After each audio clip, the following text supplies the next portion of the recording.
Well, hello to all the wonderful podcasters out there, wherever in the world you're listening right now. We truly appreciate it. Dana here. Yeah, I'm a sports junkie, I'm a wing lover, and of course a Smart Club member because I trust my home comfort to standard heating and air conditioning, and I really think you should too. Right now it's HVAC Mania, and these deals will help offset the cost when your brackets get busted. You can score a $45 coupon on a furnace tune-up, normally $148. And no, it's never too late to show your furnace some love. And if your system's about to crash out like a 5-seat against a 12, now's the time to replace it on your schedule with 0% financing from Standard Heating and Air Conditioning. Go to standardheating.com and mention 93X. Standard Heating and Air Conditioning, providing the comfort you deserve since 1930. The 93X Half-Assed Morning Show. 93X.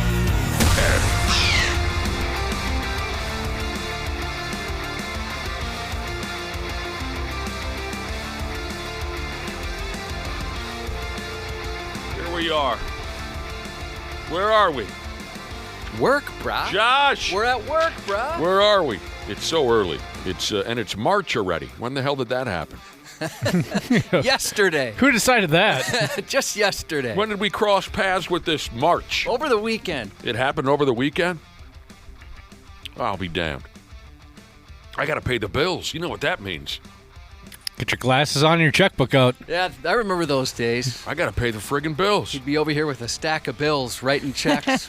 I'd never seen anything like that in my adult life. Maybe when I was a kid and my mom would be at the kitchen table, but seeing Nick there to writing out checks and put them in the mail, that fascinated me. That's funny. Yeah, you bring back good memories. See my folks sitting there arguing over, well, which bill should we pay this month? Extremely stressed out. Can't pay both. This is where I used to pay the bills. For whatever reason, I could never get myself mentally ready for something like that at home. So I'd bring in my big stack of bills here to work. You know, after we'd get off the air, there'd be a little quiet time, and I'd write out my checks. And you could mail it from here. It was very convenient. They got a mailbox here. I got my stamps. I got my checkbook. A little licky lick here. A little autograph there. Yeah, that's where so it's March 2nd already. I got to get on that.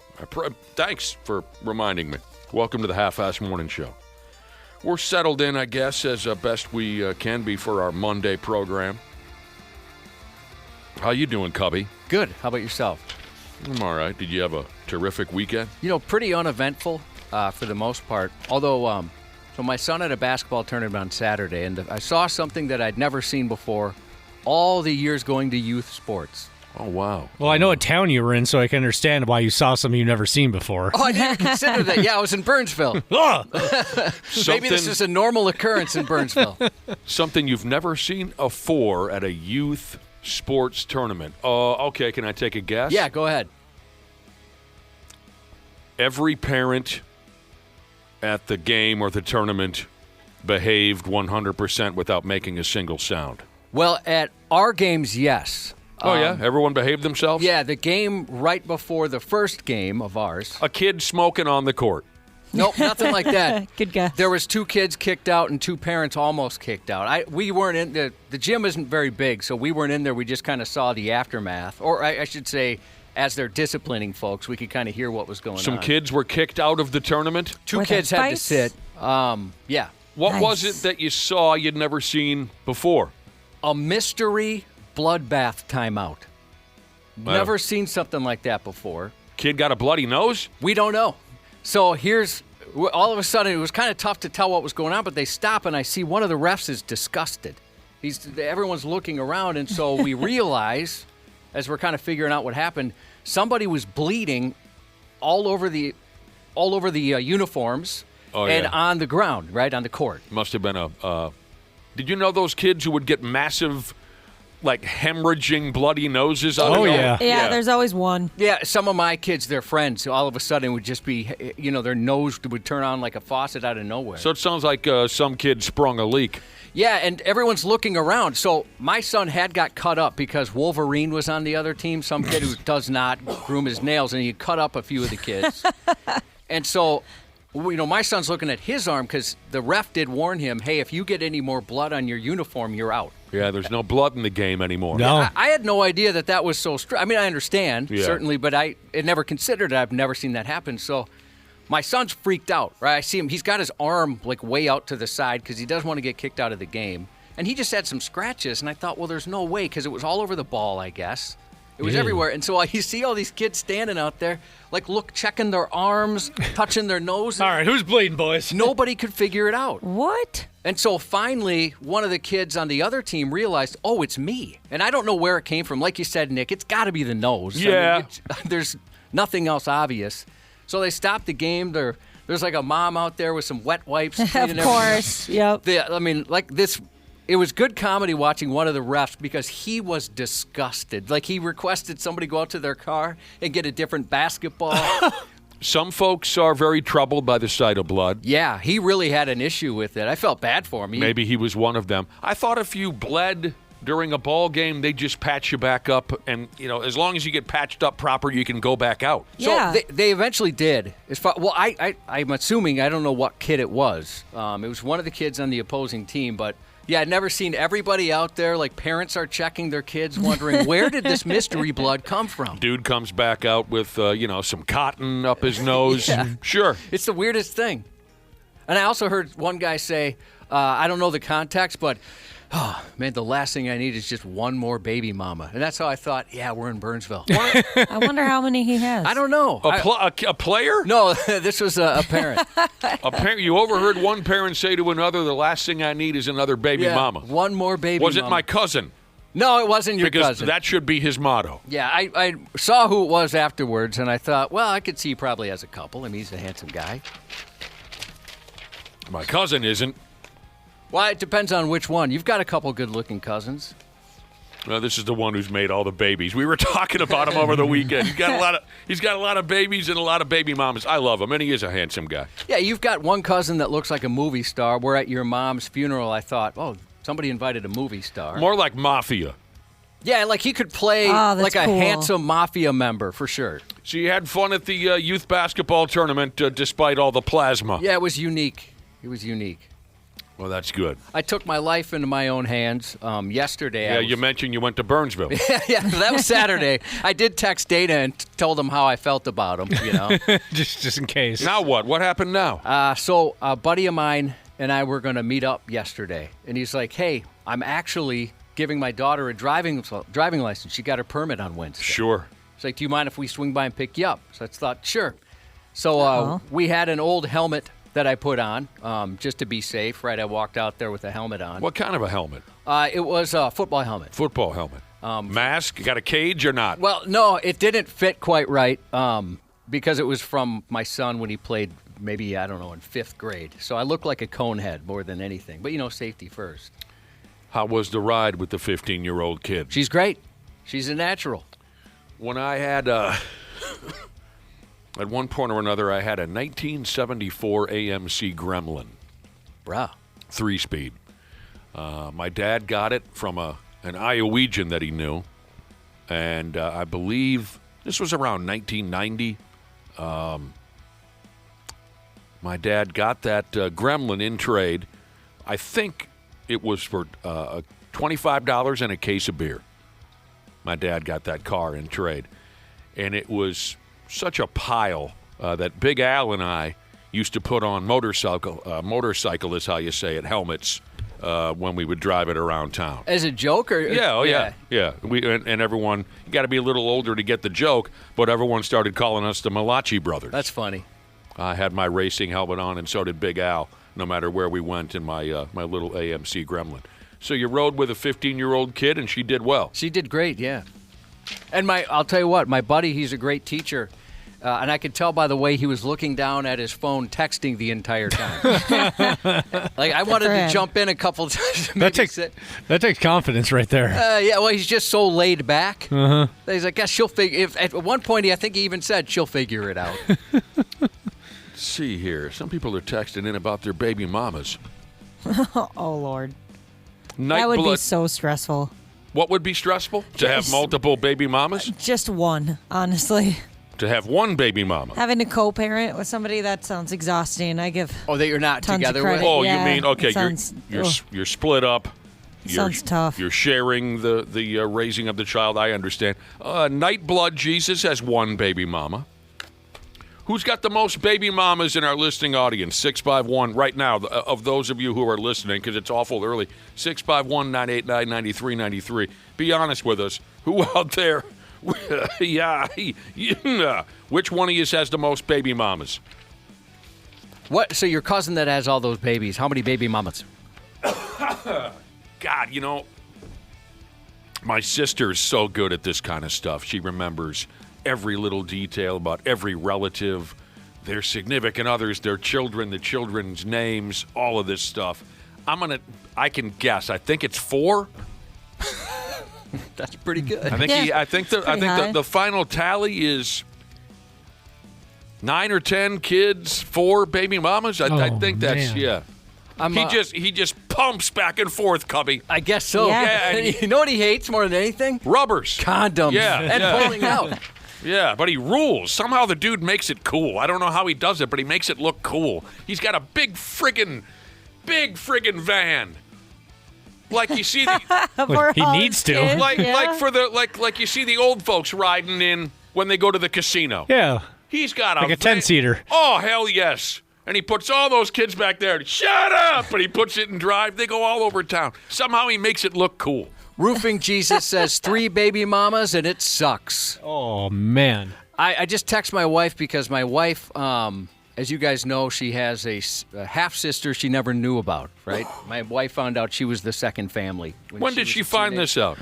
Maybe if she's listening, she can text that, too. I thought she was a teenager or maybe just before she was a teenager. Fascinating. She found out that her dad had a completely different family. Yeah, and she's thinking, I can't believe Dad cheated on Mom. And he realized, oh, wait, we're the second family, So where she thought she was the first. But her half-sister has a ton of kids. Like I thought it was even like in the 10 or more range. Whoa. So maybe I'll find out. But I think it's a couple of dads in there too. Okay, so far, the top number, I've seen a couple of characters text in this morning claiming to have 5 baby mama. That's a lot to manage. That's more than anyone would ever ask for. I have 3 kids with 7 baby mama. It didn't really The math isn't working. make any sense. No, it makes a lot of sense. Just as long as you don't think about it at all. So far, the number is 5. Appreciate you calling in or texting in, sorry, and being honest with us on this because it's very interesting to me. Yeah, and I don't know. My cousin, I don't know how much contact he has with all of these baby mamas. I don't know how it works for him. If they're all, like Ashley said, co-parenting, right? All of them. I bet his telephone never stops ringing. Yeah. Unbelievable. It's like a work phone. Just keeping track of everything. Yeah, confusing. The schedules and Absolutely. Birthdays. Remembering names, remembering birthdays, remembering. This woman said, my sister has 5 baby daddies, 8 kids. There you go. There you go. God be with you. So there's a new movie out from the Scream folks. Scream is back in the mix. We talked about it a little bit last week. We heard it sucked eggs, didn't we? Yeah. Yep. It's the 7th damn movie in the franchise history. Damn. I still want to see it, even though, people are saying it absolutely sucks. I read what happens. It's incredibly corny. Is it? Yeah. That's great. Well, it was the highest debut of any of the Scream movies, even though everybody said it was terrible. I only saw the first 2. Yeah, they're fun. They're always fun, especially the early ones, but I think they're kind of running out of steam at this point. But like you said, Josh, they made a bunch of money, so they'll keep pumping them. Oh, I'm sure. The 7th, I had no idea. That's a hell of a number. So with all that jibber-jabber, someone upped and ranked the finest, most wonderful movie franchises ever created. They dumped a top 10 on us. All right, real quick. My wife got back to me. What's 10 kids, 3 baby daddies for her sister, her half-sister. Her half-sister. Yeah, they're estranged because, it's a second secret family. So she hasn't talked to her in a while. But at last check, many, many years ago, 10 kids, 3 baby daddies. There you go. All right, number 10, all-time movie franchise, Shrek. Yeah, it's pretty. Yeah, those pretty are fun. solid. Yep. I Never just watched the first one Saw it. How's it hold up, Ashley, in last week. 2026? It's so great. You said you just watched, meaning you'd never seen it before? No, I've seen it plenty of times, but I wanted something fun to watch, and I got hooked right away instantly. I think, was it the second Shrek where they had the cops parody Knights? Yes. Oh, that got me. That was so good.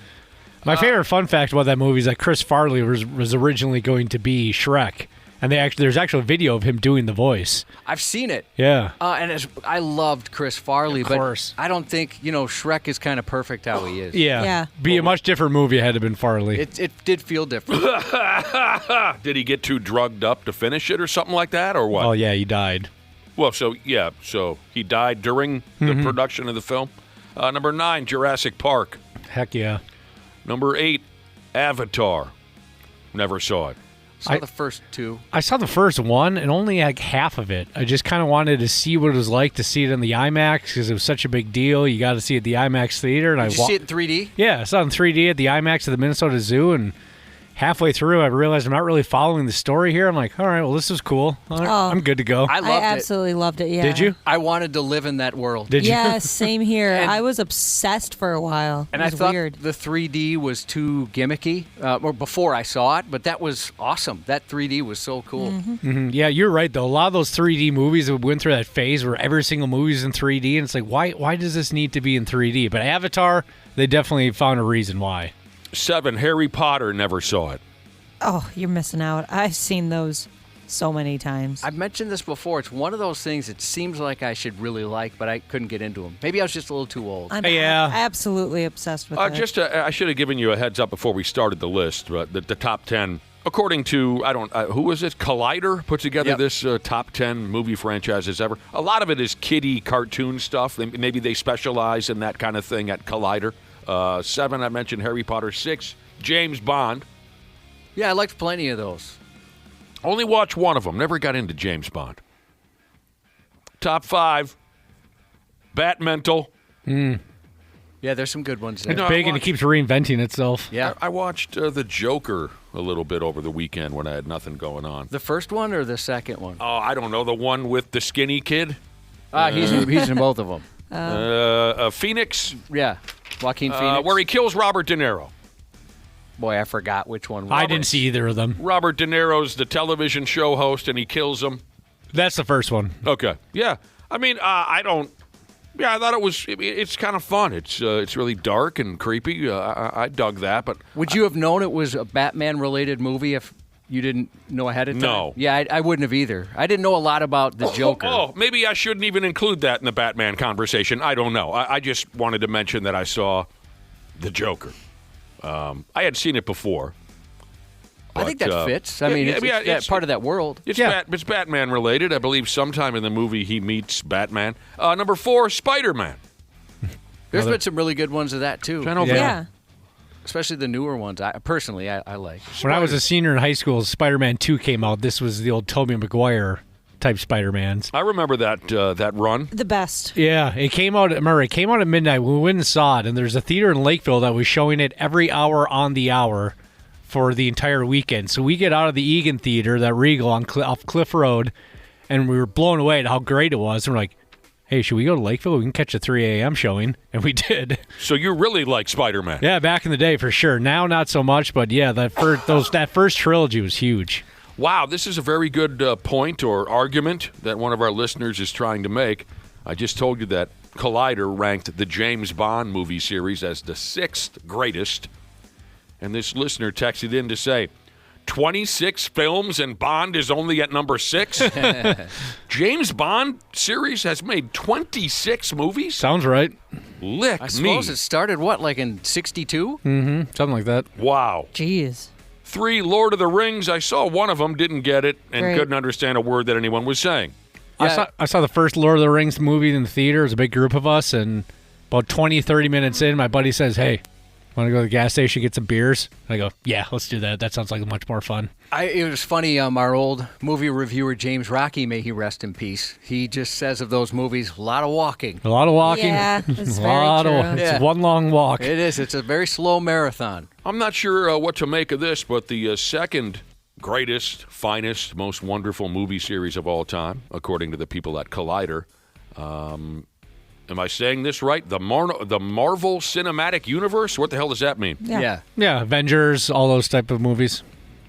Like Avengers and who else? Well, wouldn't Spider-Man count in that? I guess technically, yeah, but yeah, I guess yeah. Why I don't know why they didn't lump those all together. I mean, it seems different. I mean, but it's all the same thing, is it not? I believe so. Again, I've lost track of the Marvel. Yeah, I don't want to misspeak about that kind of stuff. Yeah, People get mad. Yeah, well, it's more just let us know. I mean, some of those movies were very good, I thought. Oh yeah, But it is a little fatiguing at this point. Yeah, it's exhausting. I don't know what's happening anymore. I gave up. Number one, go ahead. Star Wars. Yeah. has to be. Duh. Star Trek should be on this list, too. Yeah, where's, I was thinking about you when I read this the first time around. Where's your Star Trek series, and where's your Harrison Ford? What was his name again? Indiana Jones. should Yeah. be- right. That should definitely be on there. That was an omission. Yeah. Where's Indiana's Jones? Shoot, I just had another one that should have been on there. I put the Bourne series on there. Oh yeah, those are fun. You like that one? Mm-hmm. Very much so. We were mentioning the Avengers, and I remember seeing that movie in the theater. The night it came out, the midnight release, the theater's packed. Everybody's in costume. People are freaking out. They're so excited. The theater goes black. People cheer. And some smartass in the front row yells, "Hey, James, if you're in here, we're going to Denny's after the show." I just thought that was hilarious. Who was he talking to? He's just like, if you're, hey, well, buddy, if you're in here, we lost track of you. We're going to Denny's after the show. That's cool. That's fun to hear. Oh, here's another couple of good ones. Rocky. Oh, my God, yeah. yes. One of the best of all time. That should be in there. Mission Impossible, also. very Rocky, good. Rambo. Yeah, how come these things don't come to mind in the moment? Okay, so thank you, Brother and Sisterhood. We were curious, well, why would Spider-Man and the cinematic universe from Marvel, why would that be separate? Because Spider-Man was owned by Sony at first, and then moved over to Disney. Yeah, because I remember it was a big deal once they finally got Spider-Man into the mix with the Avengers. Okay, that makes sense. I'll be dipped. I knew there was some dorky reason that I just right. forgot over time. Somehow let that information slip out of my brain. I will be dipped and I will be damned. A couple other ones that could be on there. Riddle of Steel, Jesus mentions Terminator, Alien, Back to the Future. Oh, yeah. for Pete's sake. Yeah. Isn't it funny how does this stuff not come to mind? This list could look completely different. Obviously, there are so many friggin' franchises that... Skydive Jesus brings up Jackass. Yeah, the 5th one's coming out on June 26th. I can't wait. You're going to put that on the top 10 of all time? Absolutely. It brings me so much joy. It's just so fun. It's just wholesome. Yeah, they're hitting each other in the nuts, but they all love each other, and that clearly shows. That's why they've been such great characters for so long. 25 years later, it's still happening. Why have you mentioned Fast and Furious? Intentionally.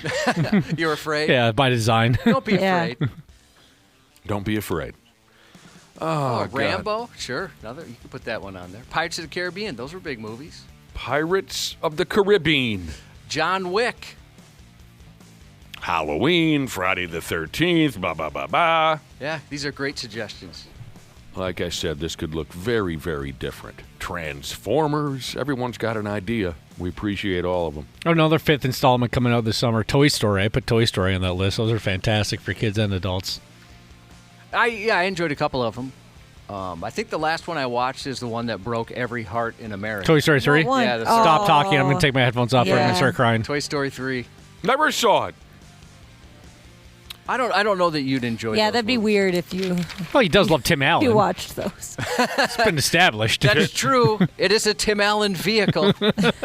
Tim Allen is involved? Yeah. And Tom Hanks. You're a Tom Hanks guy. Oh, God, you would hate those movies so much. I like Tim Allen in one movie.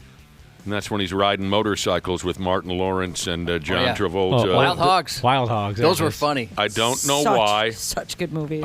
Are they really? Yeah, I loved them. I always thought they were bad. Wild Hogs? Yeah. I liked Oh, I them thought quite you a were bit. serious. I thought it was what- very funny. What I liked about Wild Hogs, the original, is that it was so dumb. But you're telling Well, me then. they are actually genuinely loved? I liked them quite a bit. I guess I don't know how most people feel about them. I like that. Yeah. Ray Liotta was the bad guy. I just thought it was like one of those movies that was so dumb I enjoyed. I didn't know you guys Well, truly enjoyed Yes, it. I thought did. everyone was in on the joke. This is hilarious. Dorf on golf. I mean, maybe there's only a few of us that remember that. We used to go to Mr. Movies and rent those Dorf on golf movies. That's funny. Tim Conway. Man. All right, we got to get moving, I suppose, in the right direction. Appreciate you tuning in. At 8 o'clock this morning, we got some big fat-ass concert announcement we're going to throw your way. Randy Shaver and Brad Ryder will be here. I know I got a stupid news report setting off here to the side. So we'll take a breather. We'll be back in a few minutes here on the Half-Assed Morning Show. Half-Assed Morning Show. 93X. Well, hello to all the wonderful podcasters out there, wherever in the world you're listening right now. We truly appreciate it. Dana here. Yeah, I'm a sports junkie, I'm a wing lover, and of course a smart club member because I trust my home comfort to standard heating and air conditioning, and I really think you should too. Right now it's HVAC Mania, and these deals will help offset the cost when your brackets get busted. You can score a $45 coupon on a furnace tune-up, normally $148. And no, it's never too late to show your furnace some love. And if your system's about to crash out like a 5-seat against a 12, now's the time to replace it on your schedule with 0% financing from Standard Heating and Air Conditioning. Go to standardheating.com and mention 93X. Standard Heating and Air Conditioning, providing the comfort you deserve since 1930. Years of hard work, and now you've got pain in your back, your shoulders, your knees, maybe your joints. You need help. Randy Shaver here with the answer. Dave Bialke. He's got over 30 years experience in getting workers' compensation benefits for people just like you. Don't suffer. Call Bialke Law today. 763-571-2410 or go to bialkelaw.com. That's BIALKE law.com. And it spells relief for you. Stupid news on the Half-Assed Morning Show.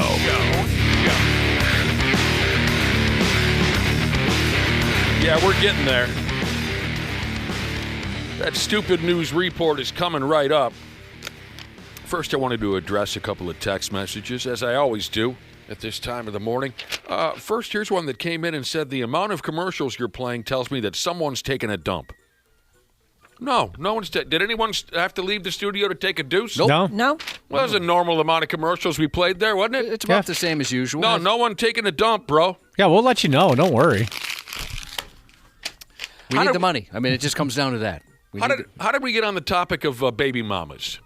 I had mentioned over the weekend, I heard someone say, the last thing I need is one more baby mama.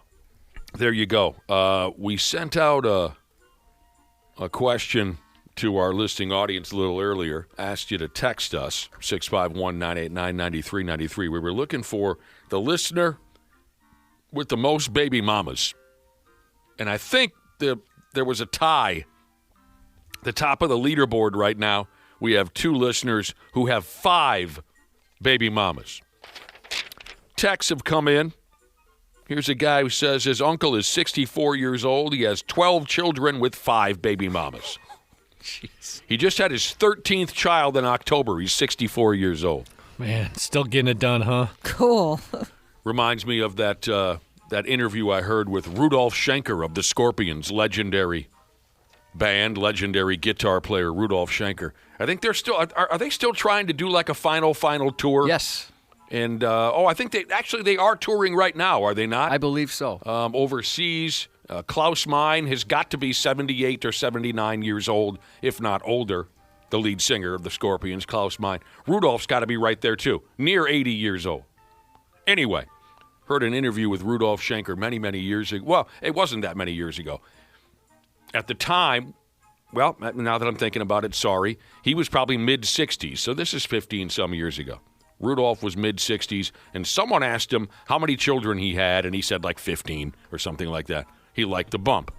And then that same interviewer asked him, how old's the oldest and how old's the youngest? He was like 65, Rudolph, at the time. And he said, I think he said his oldest was 49 years old and his youngest was 2. Oh, my good God. Ah, God. All right, some other texts on multiple baby mamas. This is... Snot Rocket, she says that her husband has got 3 different baby mama. I didn't know that. Millennial Steel Cutter Jesus said his coworker has 9 or 10 kids with 7 baby mamas. 4 kids with 3 different dads. One of our listeners has texted in to say she has 4 kids with 3 different dads. Concrete Mixing Jesus has 3 baby mama. Jersey Jesus has 3 baby mama. Another listener says, I have 5. 1 baby mama, 5 different personalities. Thank you for your text. It's always fun to get you know you a little better. All right, on to the stupid news. You know how it goes, Cubby, when you are an arrogant, delusional, pissbag, low-life crook. You'll try just about anything to get the money. That's what they're all aiming for. They're aiming to get the money. Now, this year went down in the lame United Kingdom. 2 buttlords staged a fake kidnapping to try and get the money. First off, it wasn't a lot of money that they were asking for. 725 pounds. Now, I don't know much about how that dopey England money works, but I think 725 pounds only translates to around $1,000 in American money. Just under $1,000. So that's not a lot of money. Anyways, and the reason why these 2 clowns came up with this stupid plan is damned embarrassing. We'll get to that. So 2 effing idiots, these 2, one of them a 37-year-old, the other a 51-year-old. That makes it so much worse. That they're older? Yeah. With what they ended up doing and their motivation behind it. 37-year-old, 51-year-old. And from what I understand, they were visiting the United Kingdom. From where, it doesn't matter. For what reason, I'm not exactly sure. To me, it sounds like they're just a couple of aimless ball bags that roam around and F off. What I do know is that one of them has a relative there in England. And that's who they tried to scam with the fake kidnapping gimmick, a relative. I hate to keep telling you that I don't know details of the story. All I can do is translate the information that I have in front of me, which is limited and poorly written. The story doesn't include any info on who the fake kidnappers claimed they had kidnapped. So hopefully hopefully we can carry on without that information. The story doesn't include who the fake kidnappers claimed they had kidnapped. It just tells me that the morons contacted this relative and sent him a fake video of someone with a knife to someone's throat, and there was real or fake blood.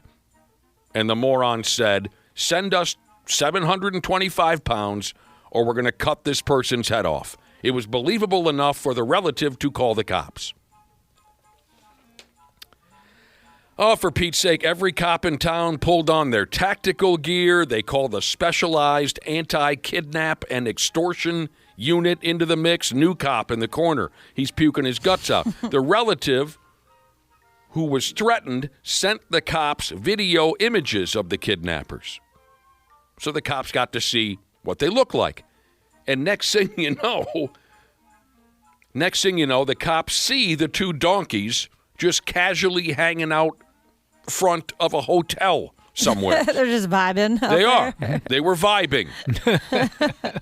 The 2 of them were just casually jaw-jacking. The English police said the 2 of them appeared completely relaxed. They didn't look like 2 fellers involved in a hostage situation. The cops pounced, and the 2 puke bags were like, oh, yeah, sorry, we really didn't kidnap anyone. We were just trying to get the money. Our bad. Now, if you remember, I told you their reason for pulling off this dramatic hostage kidnapping scam, the reason is embarrassing, ridiculous, beyond stupid. Here it is. When the cops got up their asses about why they went ahead with this dramatic nonsense, the 2 clowns more or less said that they came to England and they were having a good time. They didn't want to go home, but they were fresh out of beer money. So they figured that some fake kidnapping ransom money would allow them to hang around a little longer and, as Josh would say, kick it. So, yeah, again, 37 and 51, they stage a kidnapping to find money to party. Yeah. They just want to hang out and drink some beer. Yeah. That's a young man's game. They're keeping the dream alive, Josh. What's wrong with that? I love that their mind immediately goes to let's stage a kidnapping. Instead of maybe pick up a part-time job while we're here or Right. something. Can you imagine if you were that relative and you made a really cool speech and then you find out it was for party money? I don't know who you are. I don't know what you want. If you're looking for ransom, I can tell you I don't have money. But what I do have are a very particular set of skills. Skills I've acquired over a very long career. Skills that make me a nightmare for people like you. If you let my daughter go now, that'll be the end of it. I will not look for you. I will not pursue you. But if you don't, I will look for you. I will find you. And I will kill you. Good luck. Frank Drebin Jr. there. Dun, dun, dun. All right. Iconic speech. We were in town. We were having a good time. We ran out of beer money. Maybe a fake kidnapping, would allow us to hang around a little longer. These two jagoffs didn't have a job to go back to, wherever home is. So now they're going to have to adapt to kicking it in prison. Prison, I said. What a couple of dopes. Yeah, that's awesome. Man. I don't think they thought that one through. Now, I'd love to know the relatives' reaction when they found out this was for party money. Just need a case of Coors Light. Now, I would have just bought you a case of Coors Light. Yeah. Wow. All right. You can't do this. A very dumb lady down there in Kentucky, 39-year-old, very dumb lady, called Felicia. She got herself arrested. Yes, she did. That's because she tried to bail someone out of jail using fake movie money. That's awesome. Trying to bail a guy out of the cooler. It doesn't say here how she knows the guy. Maybe they're F-buddies. Probably. The bail was apparently $1,400. Felicia handed the jailhouse cops a fat stack of $100 bills. The jailers were quickly able to figure out that the bills were a Fugazi. Yeah, those things look real, but the touch of it is very off. You can tell immediately when you handle it. I've never seen one, but we've had people say that before, texting it, because they do look, in movies it looks real, but maybe up close it doesn't look as real. Yeah, we had a stack of them once, and you could definitely feel, just the texture of it is just completely off. Yep. Each of the 14 bills she handed over to the jailhouse cops clearly said on the bills, quote, for motion picture use only. Jesus, what a maroon. Yeah, you at least got to put the real one on top to give yourself a shot. So instead of bailing a player out, she joined him in jail. And the two of them immediately started getting it on. Heck yeah. A little bit later, the jailhouse cops tagged in. No choice. And then Belladonna and Jenna Hayes walked in. What? Oh, wow. Where'd they come from? They were dressed like fellow jailhouse cops, but instead of billy clubs, they were carrying large purple dill rods. What? Yeah. That's crazy. And then an ad popped up telling me that there are naked women in Minneapolis who want to go on a date with me right now. God damn it. Jenna to the rescue.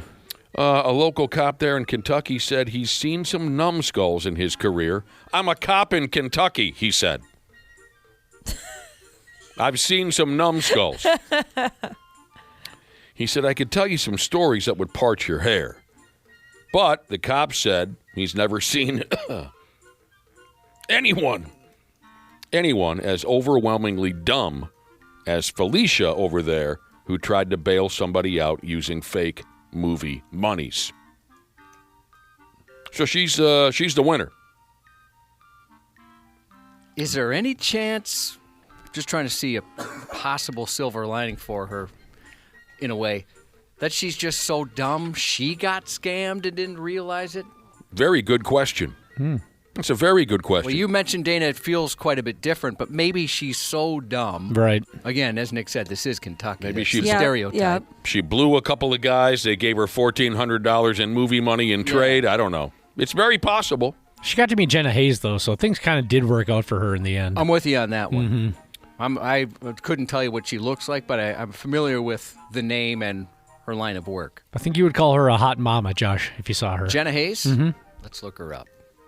By the way, Kentucky really blows. Most of you already knew that. But check this out. This fake movie money situation happened one town over from where that maniac was banging Roadkill that we covered last week. What the hell's going on? There you go. We covered that story last week where a dude had to be pulled off of was it a dead deer? Yes. I think so, Yep. yeah. Yeah, The he was cops humping a deer. Cops had to pry this dude away from humping, banging a dead deer covered in blood. Uh-huh, yeah. Again, the most mysterious part of the story was this man.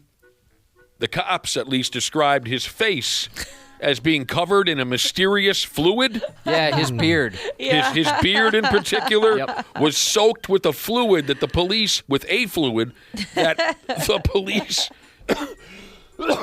could not identify. This was one town over from this goofy movie money situation. They provide a lot of content for morning shows out of that area. No kidding. Do we owe them money? Not- Royalty fees? Not the real Jesus said he worked at a store where people use motion picture money quite often. Sometimes people would get it from other businesses and didn't realize it, but there are a few people who were flagged as counterfeiters who knew what they were doing. Yeah, I guess if it's your first time, you could easily play dumb. I wonder if it's one of those things where they're just not going to buy it. Yeah. All right. I know this is going to sound dramatic, but as we fire up this here next story,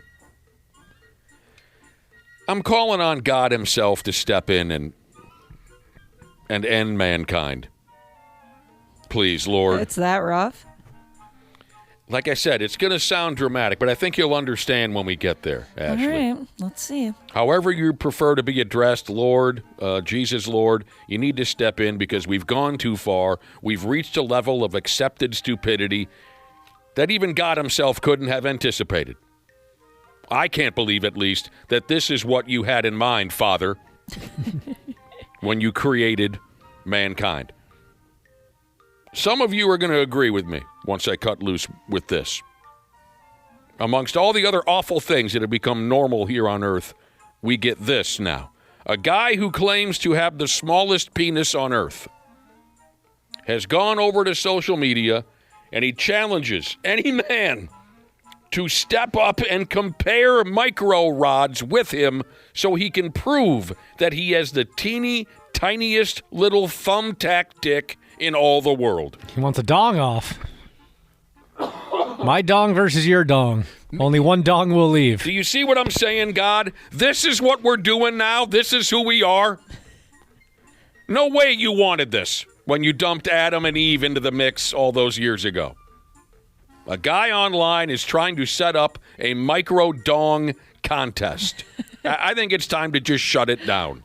Is it possible that there's a little bit of genius here, as bizarre as it is, because it's distracting, that maybe he wants to not be the guy with the smallest penis anymore? What if there's a whole bunch of guys that are like, boy, I'm well or less endowed than even this guy, and all of a sudden he's out of the running. Nobody talks about him anymore. A little confidence boost for the guy. It's probably the opposite, where he wants to be known for this and, known for something. Yeah, He but maybe gets you're off on onto this. something. But I would be comforted knowing there's plenty of people that have a smaller penis than me. That would be very comforting. I even saw a video where the tiny pecker guy was being interviewed by TMZ.com, and a supposed journalist was asking him about his mini dick. Like it was information that needed to be consumed by the public. I just don't understand anymore. Imagine going to journalism school and that's your gig, asking the guy about his micro penis. And I saw you've said that you have the smallest penis in the world. Do you still believe that? And what makes you say that? Basically, just like the research that I've done online. Oh, my God. I mean, I welcome anybody to come out there and beat me. No. What do you mean by beat you? Stay away from this guy. He challenges anybody. So I'm scared of him. Do you understand now why I'm calling on God himself? Yeah, I get it. We've hit absolute rock bottom. Michael Phillips is the name of the guy with the teensy weensy. There he was. And he says, anyone who thinks they're smaller better step up and prove it. I don't like this guy. What have we done? What have we become? Michael claims he's been medically diagnosed with a micropene. He's interested in being recognized by the Guinness Book of World Records. He's not. He's not interested in OnlyFans. He was asked about that in that interview. The gal asked if he'd like to make a little money. He said, no, I'm not interested in OnlyFans, but if the Guinness people want to put my name in the book, word.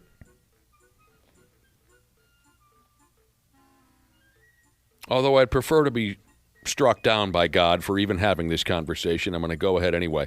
It says here, according to this Michael Phillips is his name, he says the diameter of a penny is 0.75 inches. Mike says that's twice what he's hauling around. No way. It can barely be seen by the naked eye, he says. No. I don't believe him. That's tough. I don't care for him to prove it, but I just don't believe him. Yeah, it's like a toothpick. No. I'm with you on that. That's not happening, dude.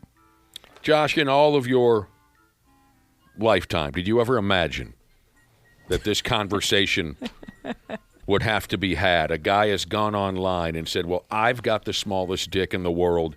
Who wants to challenge me? No, I think since the advent of social media, I've been surprised quite a few times by what's been out there. I never would have thought somebody would want to be the small penis guy. But like you said earlier, I think you said something along the lines of anything, any cost to be a somebody. Yeah, when you realize this is all I got, maybe he's just leaning into that. Where was this? Shotgun Messiah Jesus wants to know how lifted his pickup truck is. Well, actually, the video that I watched of the TMZ interview, I think he was behind the wheel. Michael Phillips, who claims he has the small, I think he was behind the wheel of a motor vehicle, and it looked like a compact car to me. So he hasn't come around yet to the lifted truck idea. I'm fine with that stereotype. The more lifted, the better, in my opinion. I drive a monster truck around, and everybody can think I have a small penis. They'd be right. But even if I didn't, I'd be fine with that. That's the kind of stuff that just makes me want to give up. This might make a few of you backpedal away from your buddy's big, dumb Labrador Retriever. Normally, what do you want to do when you see a lab? Give it a big friggin' hug. Yep, they're the best. Roll around on the floor together a little bit, a little tummy scratch. Yeah. Give or receive a tummy scratch from a Labrador. A lady had all of her limbs come off after being licked by her dog. Oh, man. Yeah. There was a story about how somebody got sick from their dog licking them. It was not too long ago. A couple months ago. And that day I immediately went home and just let my dog kiss my face. So I will not let this change me. It's worth it to you. Yep. It's worth the risk. They get so sad if you don't let them kiss you. All of them. Fine. All of them. What's your name again? Ashley. Yeah. All limbs off. Be tough to get around. Yep. The word is this lady caught sepsis from what is believed to be a dog lick. I couldn't make up a story like that, but it's true. Manjit. That's the name of this poor gal. She's from England. She spent 32 weeks in the hospital. She had 7 heart attacks. Lord. And she said, watch your ass. It could happen to anybody. Doctors say they're damn near sure that Manjit's dog did this to her. Accidentally, they assume, by licking a small cut that Manjit had on her body summers. I think we just had this conversation not too long ago, but I was taught as a kid that dogs had the cleanest mouths around. Yeah. We were talking to Dr. Andrea a few days ago, and obviously that is you incorrect. were taught that dogs had the cleanest mouths. Yeah, that they had clean mouths. I mean, I was That's always what- as well, Ashley. That's what people would tell me too. Yeah. I remember being told that they were cleaner than ours. But then again, my dad and his buddies, when we were growing up, when we would allow a dog to lick our face, my dad and all of his buddies would go, for Christ's sake, that friggin' dog licks his own ass. Now you're letting it lick. I had questions about that myself. Like, well, they're going after their privates and their beeholes and whatnot. How's that cleaner? But that was kind of part of the argument. Well, yeah, it just kind of cleans it up. They got stuff in there that'll kill the bacteria or whatever. If and you don't know, it says here, sepsis is a serious medical condition where your beautiful body's immune system overreacts to an infection and starts attacking your tissues and organs. Everybody in this room, I'm sure, knows somebody who's damn near died or died of sepsis, right? Yeah. Yep. I dated No, a girl Dana, who- you don't know anyone who's... No, not that I can think of the top of my head. I'm surprised to hear that. I always, it seems like such a common thing. But anyway, Terrible. 3 out of Scary. the 4 of us. Unfortunately, my uncle passed from that, and I had dated a girl who almost did. They said she was within minutes. If she didn't get to the hospital, it would have been it. Oh, wow. So dangerous. She was your girlfriend at the time? Yeah. Did you rush to the hospital? Yeah. That had to have been kind of uncomfortable that everyone say, who's this guy? They understood. Oh, no, They knew you? They knew That's you good. already? Yeah. Oh. Wouldn't it be kind of funny if she was your girlfriend but you hadn't met her family and you're rushing into the hospital? Oh, yeah. No, I dated her for a long Hey, time. back off there, pal. You knew her at the time. Oh, okay. Yeah. I don't remember. Sepsis, not good.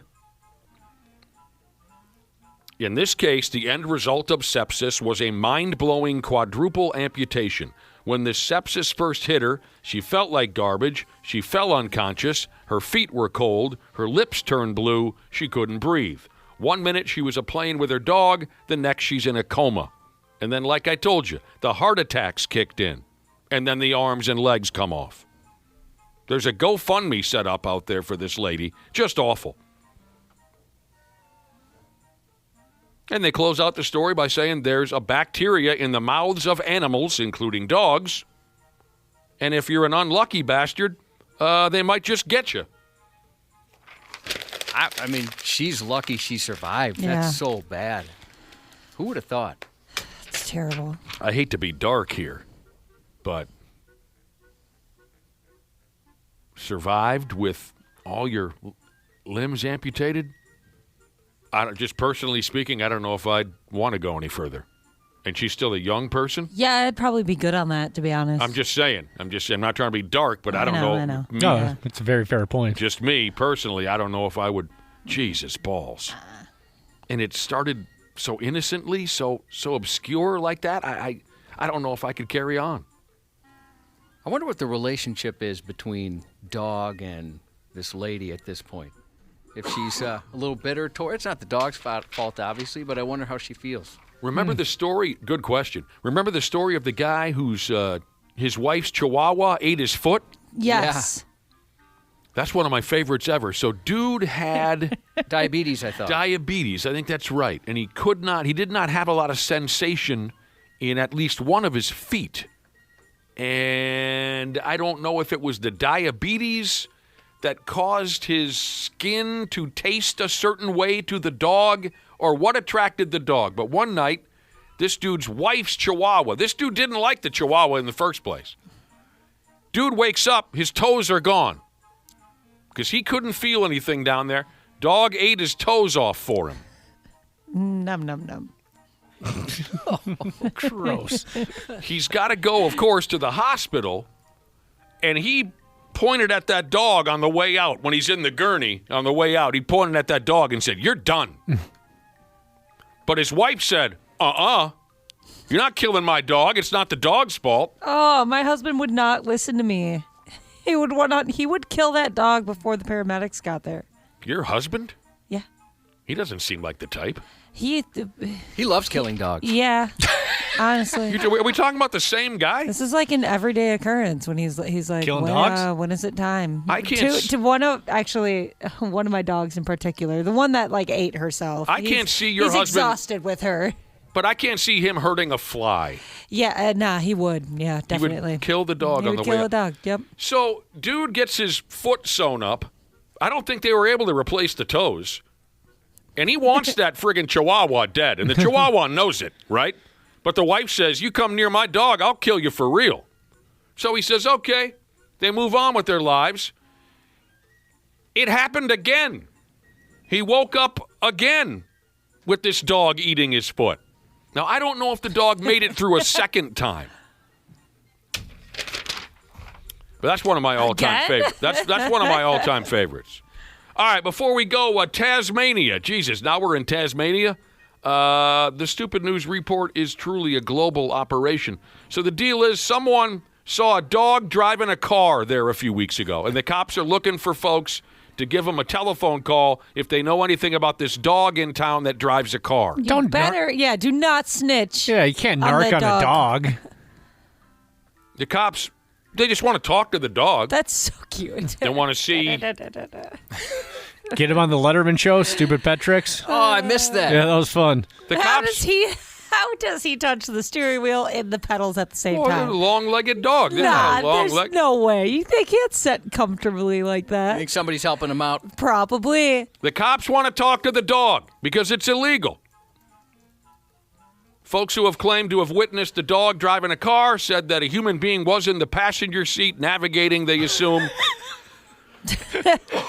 I've had a couple. You drive, I'll navigate. That's the end of this story. The police want to talk to this car-driving dog in Tasmania. The people are saying it happened. Fast and Furious. He's out there racing other dogs. I'd watch that movie. Oh, I would too. Sports on the 93X Half-Assed Morning Show. Now back the other way comes Yukon with the lights off. Oh, that is unfortunate for the Huskies. You could see the lights start to flicker as soon as that shot went in on goal. Mike Kavanaugh and the Huskies are irate. And can't blame them.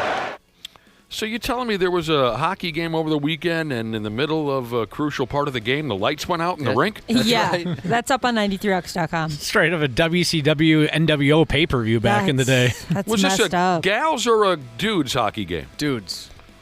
Wasn't it? A breakaway? Was it a breakaway? Yeah. Josh, you mind if I bust your balls a little bit? Go ahead. You called it a fast break in your verbiage here. Oh, I did. That was a copy and paste. Oh. Yeah, I didn't write that. So somebody, it's not a. That was not written by me. So whoever you got the article, whoever you copied and pasted, they call it a fast break instead of a breakaway. That's hilarious. Okay, that's. I don't know if I've ever heard of something like that. So what did they do? What was the end result? Well, it's confusing first what happened. Some people are saying this was on purpose. I don't think it was on purpose. Oh, really? I don't think it was at all. I think they assumed that UMass scored before that fast break. Like your bro that presses the power button when you're beating his ass at a video game. Yeah, some people thought that was the case. I think they just thought, oh, they scored, and then they hit the festive, look, we scored animations or whatever, all the lights and stuff. I didn't see the video. I'll have to look this up. Yeah, it's on 93x.com. So dude's on a breakaway, the lights go out. He did not score then. Nobody knows. Nobody knows. Nobody knows. All right. So, yeah, it could have bounced in and out. Nobody's sure. The Pigs have lost a couple in a row. What are they trying to piss this away or what? No kidding. Pigs, they've lost a couple in a row. They lost to St. Louis yesterday.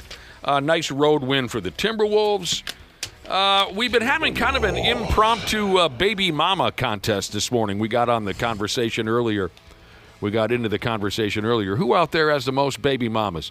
This has got to be the winner. Lifted Truck Jesus texted in. I hope he's telling the truth, or he just really wants to win this impromptu baby mama contest. It's not him, it's his dad. And here's what Lifted Truck Jesus says. My dad has 18 kids. 17 boys and 1 girl. 5 with one woman, 4 with the other. That's not the proper way to put that. 5 with one woman, 4 with another, and the rest are one per baby mama. Oh, my God. Whoa, Say that one dude, more that's time. Crazy. One girl? I don't blame you for needing that, Cubby. 18 kids, 17 boys, 1 girl. 5 of those children were made with one woman, 4 with another. The rest are one per baby mama. Just one-offs. So that's 9 total my. baby mama, 18 kids. Lifted truck Jesus is one of them.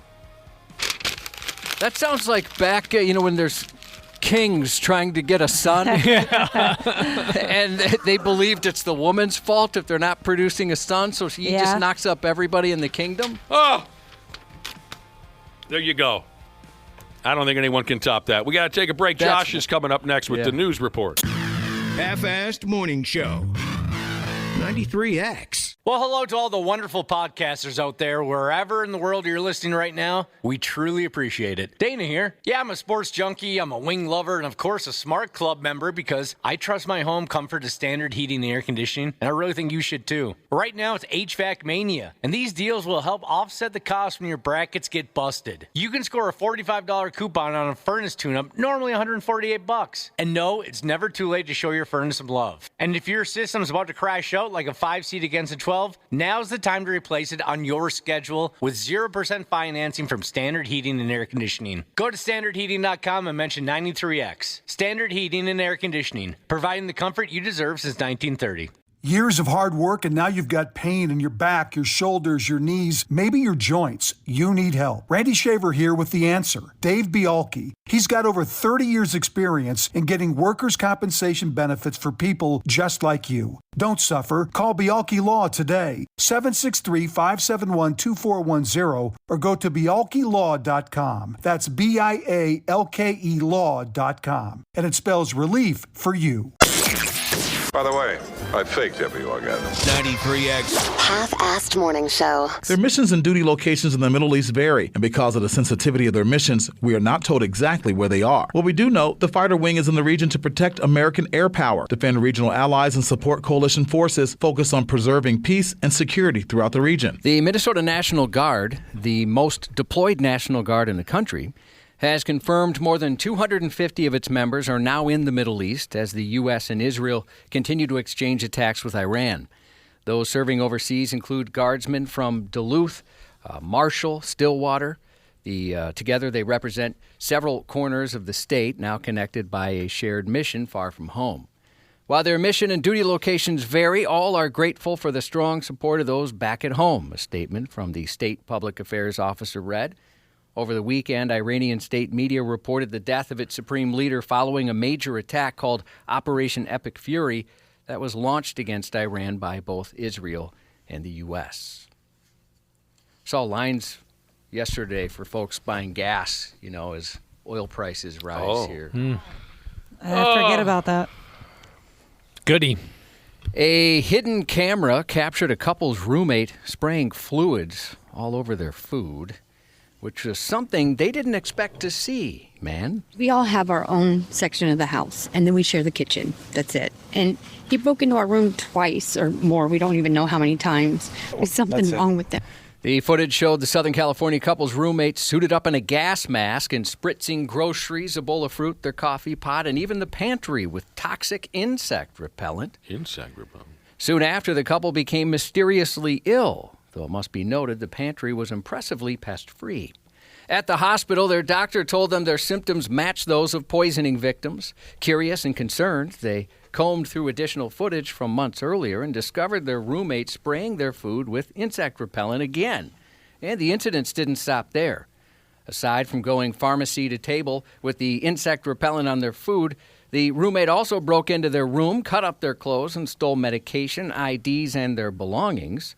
He's a psycho, the male victim said. They're both having bad stomach pains and throwing up and didn't know why. Something more serious needs to be done because I don't think a misdemeanor for him is going to do anything. How did they know this guy? He was a roommate. Well, I mean... ahead of time, they didn't say. Was he a complete stranger before he moved into the joint? Because we've had these conversations before. I know that sometimes you got to do what you got to do, but to this day, the thought of having a complete stranger become my roommate is horrifying to me. Yeah, same here. You just don't know what you're going to get. And I'm just going to guess they didn't know this friggin' guy. Doesn't sound that way. They didn't mention any relationship ahead of time, so that'd be my guess as well. He set our house on fire. He poisoned our stuff. He's destroyed our property. I've had to get a new car because he destroyed my old one. Oh, my God. Said. What? The couple contacted law enforcement before, but without much evidence, little could be done. That changed, however, when they uncovered the new surveillance video of the unfriendly fumigation. He was jacking off on their food and whatnot? No, he was spraying insect repellent. Oh. Well, I knew that part, but you made a semen joke in there earlier. They never caught him whipping it on their food? Okay. That's good, at least. I mean, on the bright side of things. Baby steps. Is that the bright side, Yeah. Josh? As far as I know, nobody's ever died from semen poisoning. What would you prefer? He's right. What would you prefer in that situation? I don't know. It would take me a couple seconds when they say, well, here's the thing. You can die from the insect repellent. I'd still have to take a couple seconds to answer that question. Right. I mean, both sound miserable. The worst story I ever heard about a roommate, which was a stranger before they moved in. Two young dudes looking to save some money, right, on the rent. Just answered an ad. Complete stranger comes to live with them. And everything was fine at first. But then they kept hearing this banging like a hammer on a wall at all hours of the night, right? Each of them has their own room. And the new guy, the one who was a complete stranger, they kept hearing this banging and knocking and this and that going on in his room all night long. Eventually, there was some kind of big fight where threats were made and this and that. So they called the cops. And the cops, they said, hey, they asked the cops, can you look through our dude's room? We don't know what the hell he's doing in there at night, but there's this knocking and bang. And I don't know if it was right or wrong, but the cops did look in the dude's room. And in his closet, there was a bloody hammer, and this psycho sumbitch was killing cats and dogs in the neighborhood in there. He was killing them with a hammer. That's what all that middle of the night knocking and banging was. So of course, that's what it was. There were pet parts and whatnot in his closet. That's obviously serial killer stuff. Yeah, that's so dark. Yeah. And you know what? Thank you to You Picked Him Up, You Dropped Him, Jesus, who says, as far as, dying from semen poisoning, AIDS. I never considered AIDS, so I'm going to take a shot of Raid, and I'm not going to feel like I'm making a bad decision. You're going to take the insect repellent poisoning over the semen poisoning. Now I have an excuse I can give to folks. Always trust your gut. Yes, you have to.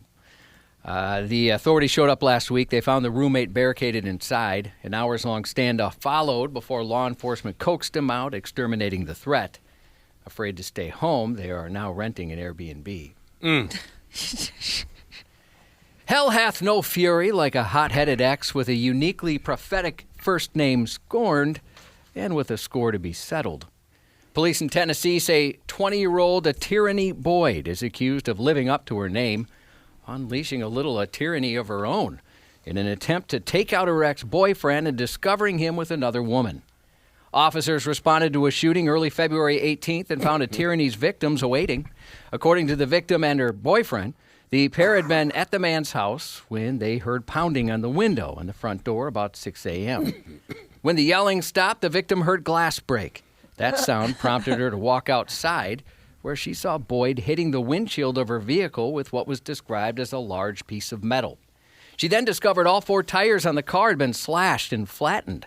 Even so, she managed to get into her vehicle and drive away. Once she left, however, the defendant followed her in her own car. During the chase, Boyd pulled up beside the other woman, rolled down her window, and fired several shots, ultimately striking the rear of the vehicle. After the bullet struck the car, the victim scrambled out of the driver's seat through the passenger side door just before the vehicle made acquaintance with a pole and bounced off it. In an interview with investigators, the man who lives in the house said he heard a gunshot, went outside to see his girlfriend's vehicle pole glancing. The boyfriend said after seeing his girlfriend sideswipe the pole, he got into his own car, tried to back out, but saw Boyd's car parked there, and she got out and fired 2 shots before fleeing the scene. She didn't kill anybody? No. I mean, she obviously wanted him back. I hope he takes her back. I mean, it sounds like she's very committed. Yeah, definitely. Or should be committed. An ex-con's back on ice after he struck a McDonald's drive-thru worker in the face with a flung frozen frappe? Frappe? What is it, Ashley? Frappe? Now I'm frappe? Yeah, caramel frappe. And he's now facing a felony. The 29-year-old, with a rap sheet that already includes prior domestic battery convictions for punching his girlfriend, good dude, the mom of his child, by the way. Oh, no. Was arrested Thursday in connection with an incident where he catapulted a coffee beverage at a McDonald's employee. So rude. Investigators said the moron was behind the wheel of a vehicle in the drive-thru lane about 1 a.m. when he engaged in a, quote, brief discussion with the fast food worker before rage-mailing a blended frozen coffee beverage at the victim. The McDonald's frappe. Now I don't know. Yeah, now we're really hurting. I've thought about it too much. I don't know. Ask me in like 15 minutes after I've forgotten about it. You know, in my head I had it a certain way, and now that it's coming out of my mouth, I have no idea how to say it. The contents landed on the victim's hair and clothing, all recorded on video once that frappe met face. In addition to the battery count, he's been charged with violating the terms of a 3-year probation sentence levied following a 2023 felony conviction for stealing and pawning a watch. A New Jersey native, the man's criminal history includes convictions for obstruction, probation violation, and burglary. He's an all-around good dude. In the past, he served separate 3- and 6-month sentences in jail. This headline's a little different. Florida man accused of stealing $10,000 in trading cards from Target, Walmart by using taco seasoning packets. It centers on 39-year-old Keith Wallace. According to investigators, Wallace would take large boxes of trading cards and an equal number of 99-cent taco seasoning packets to self-checkout. He would only pay for the seasoning packets and then sell the cards on eBay, conjuring cumin into cash. How do they not notice this immediately? He slipped the trading cards underneath the taco packets. I'm just imagining that they're very similar in size, and he was able to hide them in that fashion. Is that what you were wondering? Yeah, but like... I mean, does nobody work at these stores? How has nobody noticed it? It's the automatic checkout. Yeah, but there's always somebody hovering. One person. There's really like 12 registers. You really don't? I guess. You've never realized how easy it might be to fool those people? I don't know. I guess I mostly go to Cub, and there's 4 there, and there's 1 lady, and there's only usually 2 of us on them at a time. I mean, they're friggin' taco seasoning packets and trading cards. It's not like the guy's stealing a bicycle. You know, Yeah, those sound like true. items that'd be pretty easy to sneak through any situation. Authorities say the scheme wasn't a one-thing deal either. He's accused of committing 75 thefts across Florida, spanning from Orlando to Miami between last July until he was caught this month. As the investigation unfolded, officers made controlled purchases of the cards and confirmed proceeds were deposited into his personal bank account. In total, the thefts resulted in retail losses of more than $10,000. And it turns out Target was very much on target because about 39 of those thefts took place at Target stores.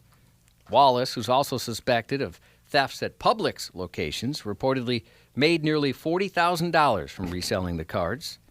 The last card he has to trade is his freedom because they don't mess around in Florida. Found guilty on all charges, that man is going to be in the pokey for a long, long time, facing up to 90 years in prison. Is that right? That's a poke. Yeah. What? 90 years. That is insane. I mean, obviously it's bad what he did, but there's people that do such worse things that go to prison for such a shorter amount of time. Yeah, I like it when you're tough on crime, but I mean, we've said it before about other punishments. You could kill somebody and do less time. Yeah. Just imagine the person that's supervising the self-checkouts. Oh, 108 things of taco seasoning. You make him a big batch? Yep. Got a lot of mouths to feed today. Yeah.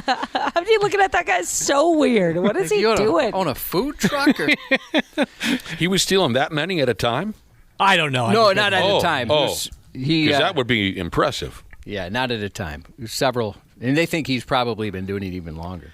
I don't like anybody who ruins the vibe at Target. I always have a good time over there. Elsewhere in Florida, the Hillsborough County Sheriff's Office caught a man responsible for scamming self-checkouts at several Winn-Dixie locations over 8 months. 44-year-old Julian Mitchell is accused of stealing nearly $10,000 worth of groceries at 4 Winn-Dixie locations since last year. Investigators said he avoided paying full price for expensive items like steaks, chicken wings, laundry detergent, diapers, and toilet paper. Detectives eventually caught on after Mitchell hit the same stores more than 100 times, but he made a stupid mistake. Turns out if you keep playing games with your Dixie, you may end up exposing yourself, and that's what the total dummy did. For some reason, he never considered the paper trail left behind by using his loyalty number during each and every scam. What are you doing? Come on, man. Why? What an idiot. Police didn't describe in detail how Mitchell was manipulating self-checkout. They said they didn't want anybody else getting an idea. University of Florida criminologist and research scientist Dr. Reed Hayes said there are about 40 different ways to cheat self-checkout. His team works with over 180 retail chains and is now leveraging artificial intelligence to help stores catch those tactics in real time. Theft like this has a trickle-down effect, he said. Experts say it empties shelves for paying customers, frustrates store workers, leading to employee turnover, and can drive up prices for everybody else to compensate for what's gone.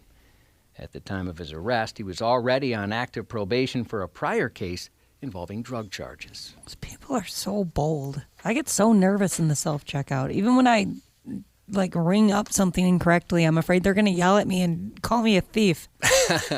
Well, you do have precedent. You do have a history of stealing bobby pins. That is true. You're wound pretty tight, huh? I get so nervous. I don't know why. Like if they hover near me, probably just making sure everything's going smoothly. I clam up. I get so nervous. That's very strange. Yeah, it is. A couple of years ago, I saw a guy in the grocery section just grab a rack of ribs. I go, ribs, good choice. Then you just put them down in his sweatpants and walked out. Well, say what you want about him, but he knows how to treat his penis. It sure does. Bryce Dallas Howard is 45 today. Oh, boy. Rebel Wilson, 46. Daniel Craig, 58. John Bon Jovi is 64. Best of luck to Nils going in for some surgery today. I was told it's going to be a long recovery, so we hope it's not too difficult for a player. Happy birthday to the fun, hot geography teaching Jesus from Bearded Teacher Jesus, and that's 93X News. Randy Shaver and Brad Ryder on the Half-Ass Morning Show. We're going to check in with George Sedano, find out what's going on with his horn, George. So, guys, I'm here at the scorer's table, and there was a complete malfunction here, electrical-wise here at the scorer's table. You see this gentleman here working frantically to try to get everything reset. The clocks went out, the score went out across the building, and clearly you hear the horn still going off, and there's a level of frustration, obviously, here at the moment trying to figure that out. Dude, come on. That's effing hilarious. I don't care who you are. The look on the crowd's faces was pretty good, too. I don't care who you are. That's funny right there. Who do we have here? Randy Shaver and Brad Ryder? Good morning. Good morning. Hey, good morning. Hello. Friday's basketball game between the Detroit Pistons and the Cleveland Cavaliers. They were playing it in Michigan there. The game was delayed for about 12 minutes because a horn, like the timeout / substitution horn you hear live at ball games now and again. Maybe they even use the same horn for the final buzzer and whatnot for the halftime and final. That sumbitch was blown sometime during a timeout midway through the third quarter, and it kept blowing for 12 consecutive minutes, and people were going out of their friggin' minds in that arena. That is a great video. Yeah, that's like torture. Mm-hmm. That's so long. There was at my son's basketball tournament over the weekend. The buzzer went off, and it was crazy loud. Like to start the game, the buzzer saying, all right, stop warming up. Yeah. A lady almost fell off her chair. She was so freaked out. I was concerned about her. She jumped. It was insane. You know what, Cubby? I was at a college basketball game, a D3 college basketball game last weekend. And they just had that substitution timeout buzzer. They had that sumbitch too loud. Really? It was so much louder than everything else that was going on, so much louder than the PA guy, that it made you jump every time. You jump. That clip from the buzzer going off nonstop in Detroit made me think of this classic Simpsons episode where Homer's trying to invent something. He's coming up with a couple ideas, and one of them is the everything's okay alarm, meaning the alarm keeps blaring unless something's not okay. Then the alarm goes off. I kind of wish we had just organic audio of that arena Friday night without the announcers, telling us what's happening. Yeah. Because I watched a couple different videos, and there was one. I probably should have sent it to you guys. I lost it. I didn't have the train of thought. There was one where there was quite a bit of audio where it was just the natural sound of the arena, and I think you really get a sense of how close people came to cracking up. But that's great. There was one guy there that he's plugging his ears, and he just looked annoyed more than anything. Like, you got to be kidding me. Poor bastard at the scorer's table who was in charge of the scoreboard, is that the guy you're talking about? No, he was a fan. But, yeah, that guy, I feel so bad for him. He was so friggin' stressed out by this, I thought his head was going to explode. So you said that's up on our website? Yes, it is. The malfunction was apparently caused by a power surge. The horn was coming from the damn scoreboard hanging above the court. So there was some conversation that they'd have to lower that pig and then let the maintenance guys crawl inside of it in order to fix the problem, which they say, had they gone that route, it would have been like a 45-minute process. Sure, like when a backboard gets taken down. Sure. I think people who automatically think, well, couldn't they just unplug something? No, not when it's up there. 12 pretty minutes. hard to do when it's up there. When it finally shut off, the crowd roared. I bet. For the remainder of the game, I guess the scoring table folks had to use a manual air horn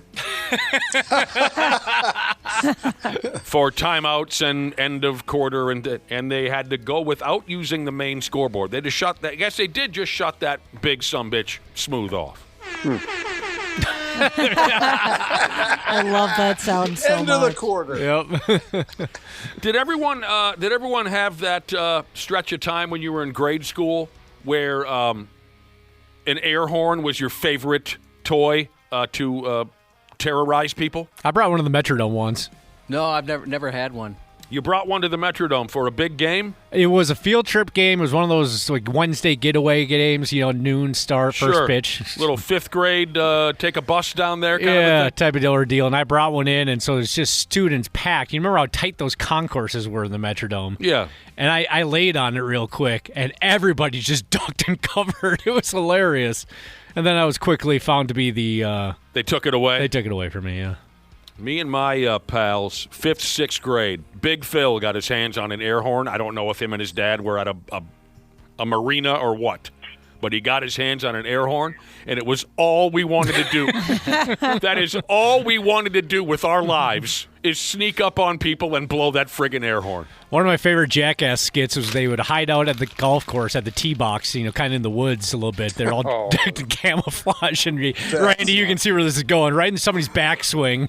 And God, those people got angry at him. Saw it happen in real life when Nick had his. I used That's an the air only horn. time I've ever been a part of an air horn prank, is just kind of watching you do it. Used an air horn at a golf course once. It was a charity golf tournament, so relax, everybody. Oh, dude, that would be so much fun. Yeah, you weren't at the Masters or anything. I pissed off our old sales guy, Smiling Don. Only time I ever saw him angry.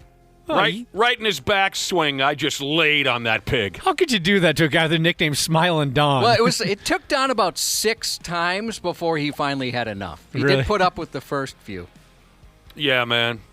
Well, in the Jackass skit, there was one guy that got so pissed that he teed up another ball and aimed it right at Knoxville and the crew, and then he goes to swing at him, and then Knoxville hits the air horn again, and it throws the guy off from being able to hit it at him. Oh, it was brilliant. He's going to hit dude with a golf ball. He lines it up, and the air horn still threw him off? Yes. That's pretty good. Big Phil took it too far, though. But I'll never forget this as long as I live. New Year's Eve, 1982, so we were 6th graders or something, hanging out at Big Phil's place, which there were no rules at Big Phil's place. We could smoke, drink, whatever we wanted to. Phil's folks came home. Remember, it's New Year's Eve. Phil's folks came home about 1 o'clock in the morning, and they're just wrecked. One was drunker than the other, you know what I mean? Yeah. And his parents, his mother is still with us. They are just the most hilarious, wonderful family. Unfortunately, the old man checked out a couple years ago. One of my true heroes growing up, Big Phil's dad, Bob. So Bob and Mrs. Big Phil, Bob's wife, they come into the house. They're both hammered. About 2:30 in the morning, they crawl into bed. We waited until about 4 a.m.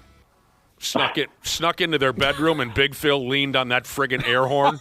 Oh, my God. You should have seen the two of them. They both rose 6 feet smooth off the bed. How he didn't get choked to death by his parents, I don't know. Or how they didn't impale themselves on the ceiling fan from jumping up so high. Are you sure that's not why he's not around with us anymore? Was because of that night? Bad ticker. Heart attack. I don't doubt that it might have taken an hour or two off the old man's life. 4 a.m., they'd been asleep for about 2 hours, dead drunk, both of them. Right, and that drunk sleeping, too. Not exactly quality REM cycle, as they say. I would kill somebody. I was so thankful, but yet also quite, what's the word I'm looking for, Josh? You know about these feelings. Entertained, or? Well, no, it was good and bad. Oh, sure, conflicted. I was conflicted on the situation. I felt great about it, but also quite guilty. Problems are happening all over the place when it comes to arena malfunction. So we had the horn that wouldn't stop going off at the basketball game over the weekend. Brad Ryder, Randy Shaver, I don't know if you saw video of this. This is also up on our website. Big hockey game between Connecticut and Massachusetts. Dudes, college hockey. Overtime game. There's a 2-on-1, 2-on-2 kind of a rush up the ice. And certainly a scoring opportunity. I know in a couple of articles they called it a breakaway. One in particular I had to laugh at. They called it a fast break. It's friggin' hockey. There are no fast breaks. State of hockey. But it was a 2-on-1, half-ass 2-on-2. Certainly a scoring opportunity, and the lights went out in the arena. Completely out. The other way comes Yukon with the lights off. Oh, that is unfortunate for the Huskies. You could see the lights start to flicker as soon as that shot went in on goal. Mike Cavanaugh and the Huskies are irate. And can't blame them. Do you see such a thing yet, Randy Brad? I have not, no. No. Check it out on our website. I think that's a first for me. You think it was planned? Josh brought that up. There are some people out there who think UMass, was it UMass's rink? Yeah. Yep. I don't think it was planned at all. UConn was on the rush. They're playing at UMass's rink. Maybe the rink attendant flipped it off because he had money on the game. Could be, although it seemed to me like he thought they scored. He or she thought that UMass scored. I watched the video twice. I still can't tell if what happened with the puck or what. Yeah, they stopped the play, right? So, lights are out, so we don't know if it went in or not. I suppose that Super Bowl all those years ago, Ravens 49ers, the lights went out. That's right. That was hilarious. But in this case, in the middle of a scoring opportunity, that's a first for me. Well, maybe the Undertaker was getting ready to come out. That would be awesome. What? That's when I always would go to the, what do they call it in the business? The bathroom? Beer stand? Yeah. Yeah, you knew you had 45 minutes once you hear that initial gong sound. God. Yeah, you could probably do both. Get yourself a beer, go to the bathroom, and sit down and just watch the last 10 minutes of his entrance. You could go home and take a nap. The lights went smooth out at that hockey game. I don't know what they're going to do to finger that out. I got to be honest, I didn't look any further as to what kind of ruling they made or if they're going to continue there. I have no idea, but... Not overly concerned about UMass hockey? No. That's a good way to live your life. The lights went smooth out. Can anyone think of anything similar to that? Would it count when the Wolves game in Mexico where the facility started on fire? But they weren't playing, that was right? a lot bigger than the lights going out down there. I was there. It was a smoke detector. The building was on fire. Sweet. That sounds awesome. I'll be honest. When I was covering the Wolves back in like the 2010s, the Kevin Love era, and they're just awful, I considered maybe, hey, free night off of work if I start a fire in Target Center right now. Oh, sure. I mean, we've seen fires and, fog games, whether it be hockey or football, things like that. I was just wondering if anyone remembered a specific lights out type of a situation. The coolest game delay I ever saw was I was in 5th grade. It was an Egan High School basketball game. They were number 2 in the country. They're playing number 1 Eden Prairie. Randy, you might remember the name Brian Iverson. You remember that name? Sure. Yeah, he played for Eden Prairie. Great football player, great basketball player. Yeah. So it was a huge night. Gym is packed. And the guy by the name of Jeremy Ryder intercepts a pass in midcourt and goes down and just tomahawk dunks it, shatters the whole rim. The place was going insane. It was the most mental I've ever seen at least a local sporting event. They delayed the game about 45 minutes to clean it up, get a new backboard from one of the auxiliary gyms and stuff. Right. It was nuts. We didn't get out there until like 11:30 on a school night. It was so cool. Are you sure it was Egan? Because I don't remember a day when Egan was number 2 in the state in basketball. Oh, back in they lost to Minnetonka in the state championship that year. It was like 1996 or 97. Yeah, Egan had really good basketball teams back in the 90s. Yeah, Kurt Virgin ran a great program. Yep. Kurt Virgin. I think Ryan For real? Iverson. Yeah. It's hilarious. I think Ryan Iverson's son it just got a basketball scholarship. That's awesome. Recently. Yeah. Yeah, okay. Earthquake, 89, World Series, this and that. Yeah. But this is, a listener claims he was at a North Stars Blackhawks game years ago and the lights went out. Yeah, I mean, there's all kinds of different wacky ways that games have been delayed or shut completely down. It's fun when it's like a squirrel. Things like that. Yeah, I like that kind of stuff. On Rally the squirrel animals on the what do you call it? The ball field. The Pigs have lost a couple in a row now. What the hell are these guys doing? Yeah, just when I got into hockey, they decided to start sucking. Rude of them. They lost at home to the St. Louis Blues yesterday by a final of 2-1, 3-1. They lost over the weekend to Utah, too, just in case you were in jail or whatever. I didn't see the Utah game, but I did see most of yesterday's game, and the boys didn't look terribly sharp. This is very likely not the end of the world. No. But they didn't look terribly sharp. They came close to pushing the game to the millionth overtime game of the season, but the Blues goalie made a huge save on Tarasenko very late in the game. Russian kid scored the lone Pigs goal, so with that one he tied Marian Gaborik for the most goals in franchise history. 218, 219, I forget which it is. But he tied Gaborik. One more, and he's got the all-time record. And a couple folks texted in to say that the Russian kid has played 122 fewer games than Gaborik in order to reach that goal mark. Last time we talked about that, I mentioned I'm not trying to take anything away from the Russian kid because he's twice as talented as Marian Gaborik ever thought he was. But it was a very different game they were playing in Gaborik's day than they're playing today. But still, he is twice the talent that Gaborik ever pretended to be. Josh, how's your uncle going to take this news? I know he was a big fan. Well, I'd love to know how he pronounces the Russian kid's name. That would be awesome. Oh, dude, let's get your uncle on the phone and ask him to name number 97 on the Pigs roster. That would be pretty fun. I'd love to hear his pronunciation of Kirill Kaprizov. My old man struggled terribly with pronouncing players' names. Joe Mauer was about the only one he could say correctly. Yeah, I would like to hear that. So we could do that in about 6 months or 3 with good behavior. Oh! Can't use that as one phone call for the week to find out that information. Do we accept collect calls? Yeah. Who was the big third baseman, first baseman for the Twins who let everyone down? At least that's the vibe here in town. Michael Restovich? No. He had all the potential in the world. Miguel Sano. Miguel Sano. My dad could not hit the mark on that sumbitch once. Sanyo, Solo. He had all kinds of ideas as to what Miguel Sano. I love that. My mom is the same way. Marcus Foligno missed the game with a lower body injury. Oh, no. Coach Gene Snitsky said before the game that Foligno is day-to-day or could be sidelined long-term. Oh, well, wait a minute. That's a big. That's a big. I was going to say that doesn't he might exactly live. He narrow might things die. Down, does Yeah. it? That doesn't narrow things down at all. Foligno is day-to-day or he could be sidelined long-term. That's a big difference. I didn't really check. I was just kind of making it up as I went, covering all bases. Well, I hope Marcus feels like talking on the telephone because what day is it today? Monday.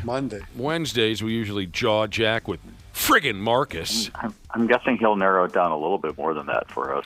The boys play Tampa Bay tomorrow night here in St. Paul. Right, they're very good. And then they play Vegas, and they're not bad either. So their schedule is challenging. Ooh, this is exciting. Someone said, have I seen the rebranding of the Tennessee Titans? I love the throwback to the Oilers logo. Oh, I've got to get a look at this. The Houston Oilers had the most gorgeous uniforms in all of professional sports for a while. I did not know that the Titans were. We'll have to check on that. Thank you for the text message. The old... you watch... does anyone here watch Shogun? What's the name of the show again, Josh? Landman. Does anyone here watch Landman? Yes. What do they call that tower, that oil tower? They The call rig? it the rig. Got the old Oilers logo on their helmet. I loved that. And the like baby blue and red, gorgeous. Oh, yeah, that is pretty. What's happening? Party. That's the rebranding of the Titans. Oh yeah, they've gone back to the baby blue and the. Oh, that's very cute. I like that blue. Oh, cripes. Saturday Night Live had some USA hockey gold medalists on the show this past weekend. Did anybody watch it? I did, Nope, yeah. Just that clip. I didn't watch the episode. Yeah. Quinn and Jack Hughes from the Dudes Club, along with Megan Keller and Hillary Knight from the Gals team, they got involved in the Saturday Night Live monologue. Now, they say here ice hockey has grown in popularity significantly from the success of the television program Heated Rivalry, which is about a couple of hockey players who like to bump each other's brains out. Still haven't watched it. I've been No, meaning to. never saw it. The star of that show, Connor Story, hosted Saturday Night Live, and he brought into the monologue the two Hughes brothers, along with Megan Keller and Hillary Knight, and they had some laughs. Well, that is very important. You know, my show speaks to people who are not always represented in Didn't one of hockey, those guys so have this to get on is really great to literally have get on actual the hockey. charter plane right after his game Saturday? and Brad, fly you just from- interrupted our audio. Oh, sorry. Well, I can't hear your audio. That's the problem. You got to hit a button over there, Dana. Yeah, if we had somebody who could teach me how to run this thing, that'd be great. Hit the same one that you have for shavers. Just make a rule. I did, and that's what made Brad not be able to hear himself then, or hear the echo. Leave Brad out. Brad, speak when spoken to. I will be quiet. Let's hit that audio again of the people on Saturday Night Live. Well, that is very important. You know, my show speaks to people who are not always represented in hockey, so this is really great to have actual hockey legends here tonight. I mean, both of your teams just won the gold. Thanks. The last time the men did that was 46 years ago. And the last time we did that was 2 whole Olympics ago. Nice burn. But these gold medals aren't just for us. They're for all hockey fans. Yours too. Oh. So can I try one on? No. That Jack Hughes comes off like a third-grade kid at a spelling bee. Seriously. He looks like a child up there. He looks like a third-grade kid at a spelling bee. Mm-hmm. And they're both shorter than the host, which I thought was kind of funny when they were all standing up there together. They looked a little nervous. Mm-hmm, definitely. I thought they looked. I thought they looked fairly comfortable. Yeah, so there you go. Now tonight, Quinn and Jack Hughes will appear alongside Hillary Knight on the Jim Fallon program. Fun. Busy weekend. I'll be damned. Ooh, along with Nicole Kidman will be there as well tonight on the... Luckies, I love her. And a cooking demo by Chef Mario Carbone. What? Yeah, they're probably going to get a chance to eat some spaghetti or something backstage. Mario Carbone, the chef, Randy Shaver. Love it. Yeah, good for them. Soak it in and enjoy. They had some funny jokes in that monologue. Yeah. They did well. Oh, man. Brad, can you hear everything okay? I can't hear when you guys play audio. Did you hear that Now last? I'm echoing again. I don't hear Brad now. Uh-oh. Jeez. It is kind of hilarious to think of like us playing audio and then Brad's You know what? just I sitting like there. it this way, though. That's fine. Well, it gets quiet for long stretches of time, so I have to assume that's what's going on. I don't know. Yes, that's what I find absolutely hilarious. You know, it would make things a lot easier if you two guys would just come in studio. One guy's retired. Have we seen him in studio? No. Never. No. Not once. And you won't. Because I'm retired. We'll remember this. I know I will. Yep. I know. Well, next time you want a favor. Oh, my gosh. We're all certainly familiar with players swapping jerseys, right, and purchasing numbers off one another. A hockey player by the name of Artemi Panarin. I've heard the name a number of times. He had to go a unique route on that level a couple of days ago. So, for Pete's sake, here we go. Come on. Listen to this. Former New York Rangers legend Artemi Panarin. Legend? Printed right here in front of me. No. Yes. Josh, what's the website? Let me see if I can remember that. What is wrong with everybody? The Onion? No. Okay. It was. I got it for you right. Has the guy even scored? Lead. Has he even scored 35 goals in a season? And they call him a legend. I'm so burned out on that friggin' bit. What was the website? The Big Lead. You effed up, Big Lead. Anyway, former New York Ranger Artemi Panarin traded to the Kings a few days ago, right? Had to pay for his favorite sweater number, which is number 72. But he didn't have to pay a teammate. He had to cough up something nice in trade with the team mascot. That's fun. For many years, L.A. Kings mascot Bailey, he's a big lion character, he has worn the number 72. So Panarin had to make a trade with the mascot, and word is he upped and bought a lavish Rolex watch for Bailey the lion, and I guess it's a done deal. Panarin can put that 72 on his sweater. I don't know what number Bailey is going to adopt at this point. How much do you think Crunch would have charged back in the day when he was number 101.3 because he was sponsored by KDWP? I forgot about that. I didn't know that. Yeah, that was the 90s, actually. Wow. That always drove me nuts. It drove me nuts that the dude had 101.3 on the back of his. I thought that was the dumbest thing in the whole world. Good memory. Yeah, I totally forgot about that. And they had a big Crunch Bar sponsorship on their jersey, too. They really got their money's worth out of that. Now, by the way, and that's a cute story and everything about New York Rangers legend Artemi Panarin. God, someone has to get punched in the mouth over this. But some interesting stuff in here. His name, Bailey, honored a former NHL player by the name of Garnett Ace Bailey. He was the Kings' director of pro scouting. He was killed on September 11th. He was on one of the airplanes that hit the towers. Oh, my. Oh, my gosh. That's the story I read yesterday. That's why they named the mascot Bailey after Garnett Ace Bailey, who was a scout for the Kings at the time. Okay, that makes sense because I was thinking in my head, Bailey for a mascot? I couldn't put it together either. There's also another story that says they named it after somebody's dog. So I've heard two conflicting stories as to... Two huge... Yeah, talk about big ranges like Marcus Foligno's injury. One's a little bit more meaningful than the other, I would think. But. Yeah, everybody loves their dog, Brad, of course. Now, does anybody want to guess why he had sweater number 72? It's really, really dorky, if that's a hint at all, why the L.A. Kings mascot would have number 72 as his sweater number. It's as no idea. Dorky as, here's what I read, because 72 represents Los Angeles' average temperature. Are you? I would have never guessed that in a million years. You're kidding me. Pretty stupid. I mean, that says that on the NHL's official website. Oh, does it? Yeah. Well, there you effing go. Is that a saying? I mean, because they said because it's always 72 in Los Angeles. Is that just, maybe that's a saying? Yeah, maybe it's like a cute thing that, yeah. You had heard that before then? What? What did you just say? No, he was just I'm asking you if that's if anybody had heard that's a saying. Oh, no. Maybe it's more meaningful if you live in that area. Oh.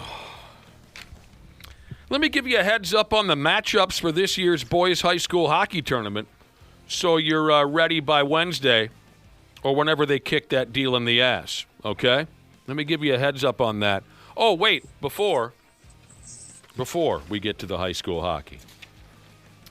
Going to get up and around. By the way, speaking of this weekend, the high school hockey tournament, going to get up and around 60 degrees. Yeah. Oh, yeah. Love that. Winter will be over before you know it. Love that. I'm getting home just in time. Oh, yeah. When are you coming Bringing home? the warm weather with you. I'll be home on Sunday.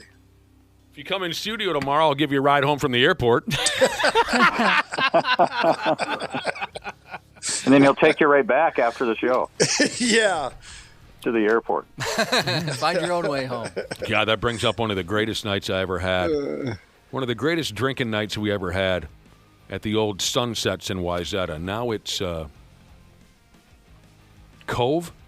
Yeah. Do I have that right? Yep, you do. All right, before I tell you that story, if you don't mind, a little sidestep here. With the warm temperatures coming, makes you think of summer. We got a summer event planned. And I'll be damned if it ain't already time to give folks a heads up on this gangbang. Is this a first, Josh, a show called the Half-Ass Morning Show Summer Bash? Yeah, we haven't. They've talked about having one before. But, yeah, this is the first time it's ever come to. The very first ever 93X Half-Ass Morning Show Summer Bash with Creed, along with Bush and a feller called Tim Montana, will be cutting loose at Mystic Lake Amphitheater Thursday, July 16th of the summer of 20 and 26. The Half-Ass Morning Show Summer Bash, Creed, Bush, Ski, and Tim Montana at Mystic Lake Amphitheater Thursday, July 16th. There's a pre-sale for you junkies that need to get in there first. There's a pre-sale today at 10 a.m. with the password 93X HAMS, Half-Ass Morning Show. 93X HAMS is your password. For mere mortals, the tickets go on sale Friday at 10 o'clock in the morning. I suppose they're going to expect us to show up at the Half-Ass Morning Show Summer Bash. Probably. Right. I got plans. What are you doing on the... I'm going to come up with some creative ideas later. Alternative. No, I'd love to see Creed. I've seen Bush before. And Tim Montana, I was reading a little bit about him this morning. Seems like it'd be a good act, too. So I've never... Have anybody here seen Creed? No. No. No. Seen Bush a number of times. Yeah, me too. If we do end up in there in some working capacity, don't let me get anywhere near Gavin Rossdale, because I will embarrass this entire show, company, and my family if I ever got to meet the man. You have a crush on him? Yeah, I love that guy so much. Bad news for you. We had an opportunity to meet him once when he performed at an Edge Fest. One of the coolest guys you could ever meet. Oh, so I yeah, bet he is. You're going to be a puddle. Yeah. We got something to do this summer already. There you go. Appreciate it. Oh, yeah, we were talking about rides to the airport or rides home from the airport. Boy, we were drinking our nuts off one night over at the old Sunsets in Wayzata. I loved that place because the bar side, you could kind of be a derelict, but then they also had kind of a nice restaurant side where they asked you to behave at least. I like those types of places. We were loaded. And some puke bag was even drunker than we were, and he was going on and on and on about how much Minnesota sucks. Minnesota sucks for this reason, and Minnesota sucks for that reason, and Minnesota sucks, and he wanted everyone at the bar to know all this brilliant information he was giving out about why Minnesota sucks so bad. Big Al hops up off his bar stool. Big Al, it takes a lot to get Al off his bar stool. Big Al got off his bar stool, looks dead in the eye of this stranger who was spouting all this anti-Minnesota stuff, and Big Al said, "Let's go." And the guy said, "Where are we going?" And Al said, "I'm giving you a ride to the airport."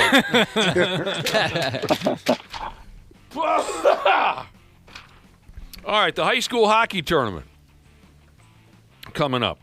Moorhead's looking to repeat is how you say it. Moorhead's looking to repeat in Class AA. There will be a new champion in Class A, no matter what happens.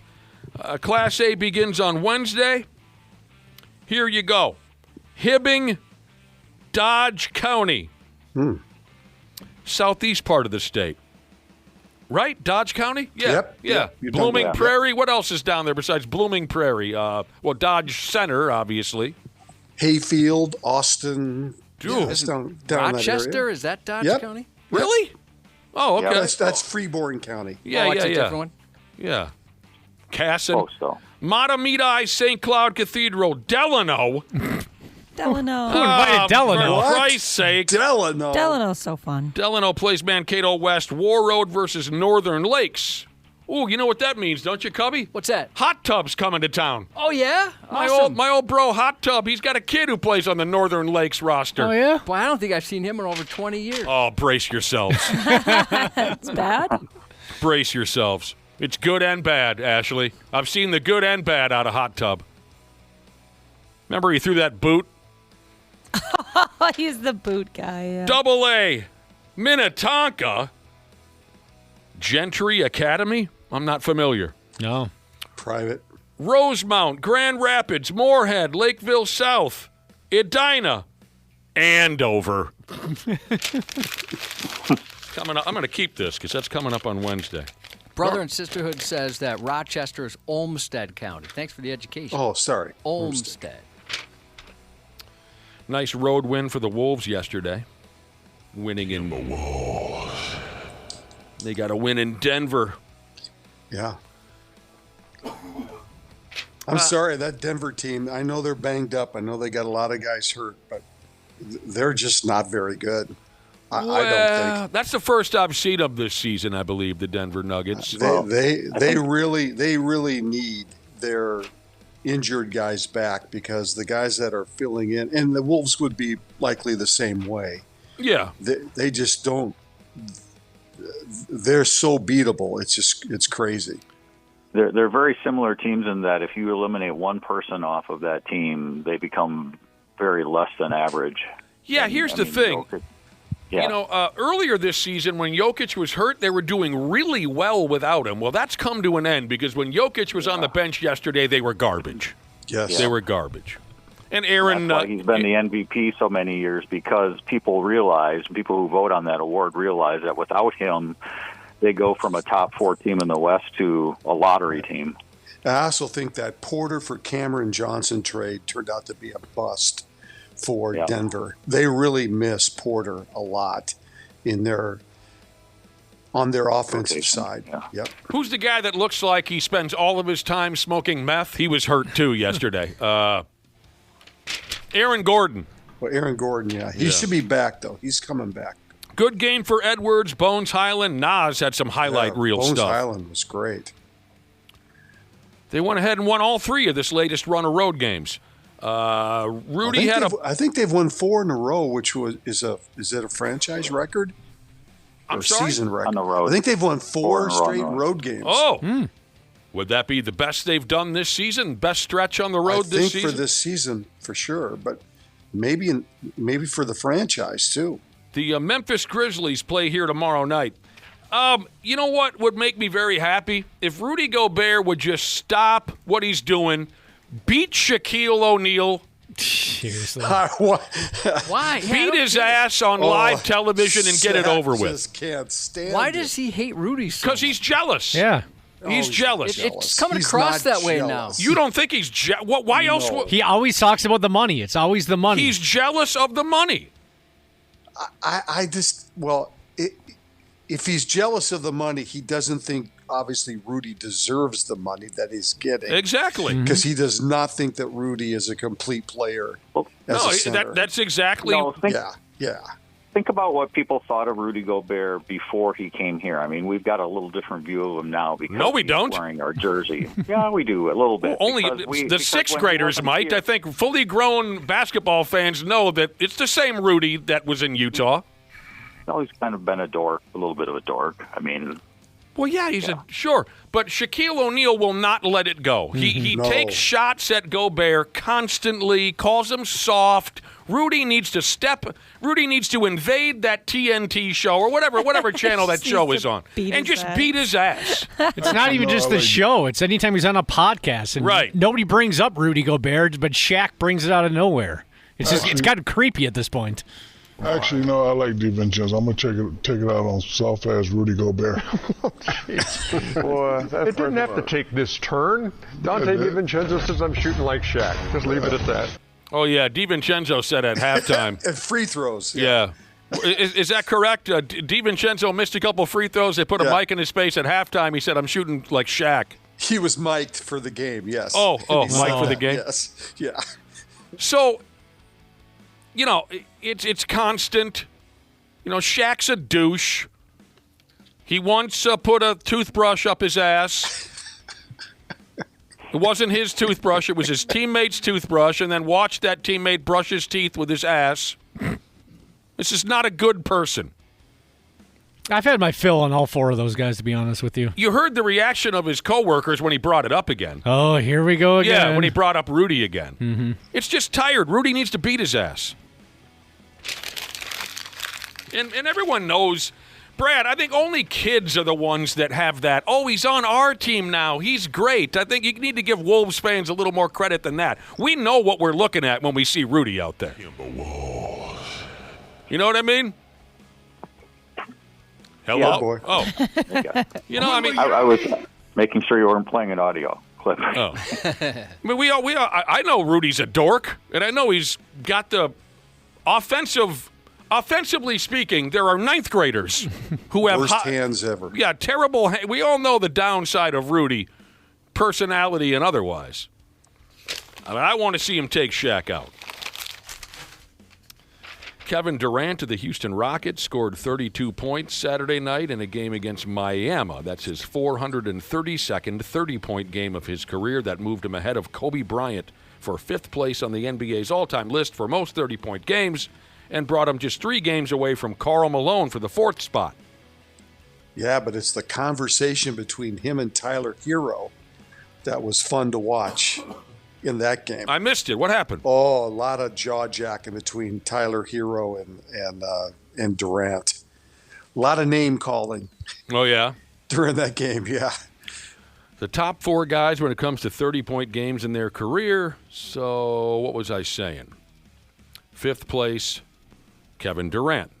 4th, Karl Malone. 3, Wilt Chamberlain. 2, Jordan. 1, Bronny's dad.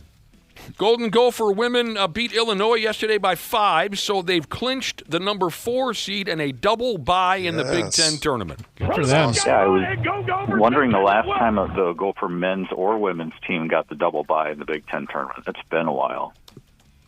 It's been a long time. Well, they both won by the same score in their last game. 78-73 was the final for both the men's and the women's game, with the Gophers' big win over UCLA. So. Yeah, it was fun. All right, Big Ten. Yeah, Gopher women. I'm telling you, they all they have to do is just play well in the Big Ten tournament. They don't have to win it. They should get invited to the NCAA tournament, and they're capable of playing well. I mean, I think the women's tournament allows home games, correct? So the Gopher women. Might have a chance to play at home, and that's one of the reasons why I believe, and Brad, correct me if I'm wrong, they push back the girls or the boys state tournament like a week, just in case the Gopher women had a chance to host a basketball game. I did hear something about that, and I think they've got to finish in the top. They've got to finish in the top 4, or they got to be ranked in the top 4 in their region to get that home game or that home pod, so to speak. Yeah. So, yeah. All right. Gopher men, Gopher women, having a good time here lately. Give her, I can't pronounce her last name, so my apologies. Or maybe Randy can, but you've got to give the Gopher women's coach. Plitzowait? Yeah. I think is, yep. Yeah, I wasn't even going to try to pronounce it, but she's done a remarkable job. She's only been there a couple of years. Yeah. It's her 3rd season. She's been fantastic. And I know we don't talk a lot about them, but you've got to give her a lot of credit. I'm down with that. Yeah. Well, and Nico's team, again, we talk about it all the time. If the team had a bench, they probably would be 500 or, above 500 in the Big Ten. Just in the Big Ten, they'd be above 500. He's such a great coach. It feels like they've got those seats pretty well filled in those coaching spots over there for a while. Yes, sir. Hey, soon enough, former NFL quarterback Mark Sanchez is going to have to go to court over that completely maniacal game of dagger tag he played with a truck driver a few months ago. I saw a little story on this yesterday. Word is right here. I believe these are the words of the truck driver's lawyer. They say that Sanchez was at the time under the influence of cocaine, fentanyl, marijuana, and alcohol when he upped and decided to airhole that poor truck driver. It's a nice little platter there. Yeah, that's a cocktail. That's damn near everything, isn't it? Mm-hmm. He must have been fresh out of meth and crack rocks. He's going up and down and up and down. Yeah, well-rounded diet. What has he done to himself? Got hit in the head a lot. Boy, you wonder if that's it, because Yeah. what a throwing. I mean, he had a decent career Yeah, broadcasting. he was working at the time, right? Yeah, it was a work. Yeah, you had to get pulled off of games. What an idiot. And doesn't he have a wife and kids too? Yes. Yep. That sucks. Why's dad not here? Wasn't his wife or Wife's his, an actress. His ex-wife Oh, yeah. was the super hot actress, right? Or is that his current wife? Current one, I believe. Yeah. He's got an actress for a wife? Yeah, she was on a decent show too. They just came out with a new season. The Chad Powers show. Wasn't she that one? Maybe that's one. Yeah, is that? It was like a recent show when this happened. Yes, I think so. I think you're right, Dana.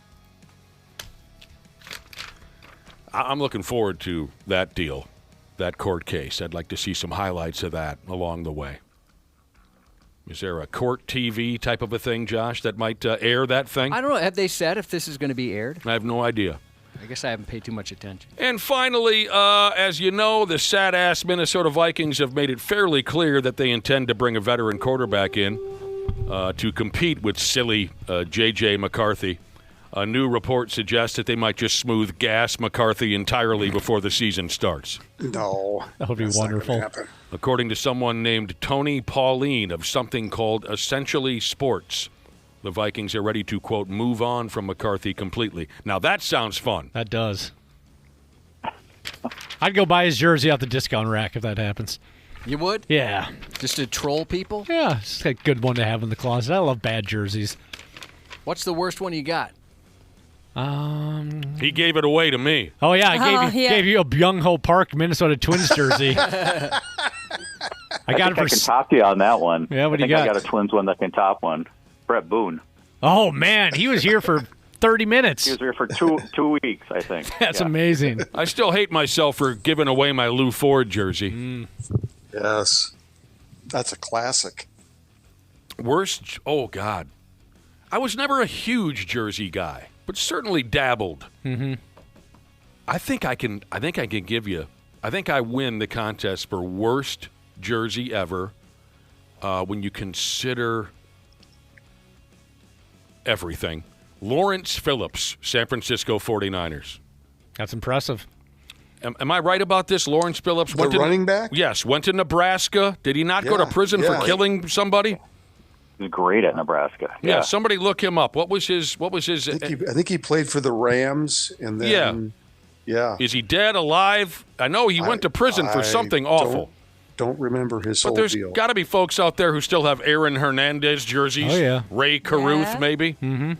At least amongst us, I think I can say that's got to be the worst. My favorite bad jersey, I got this in 2000.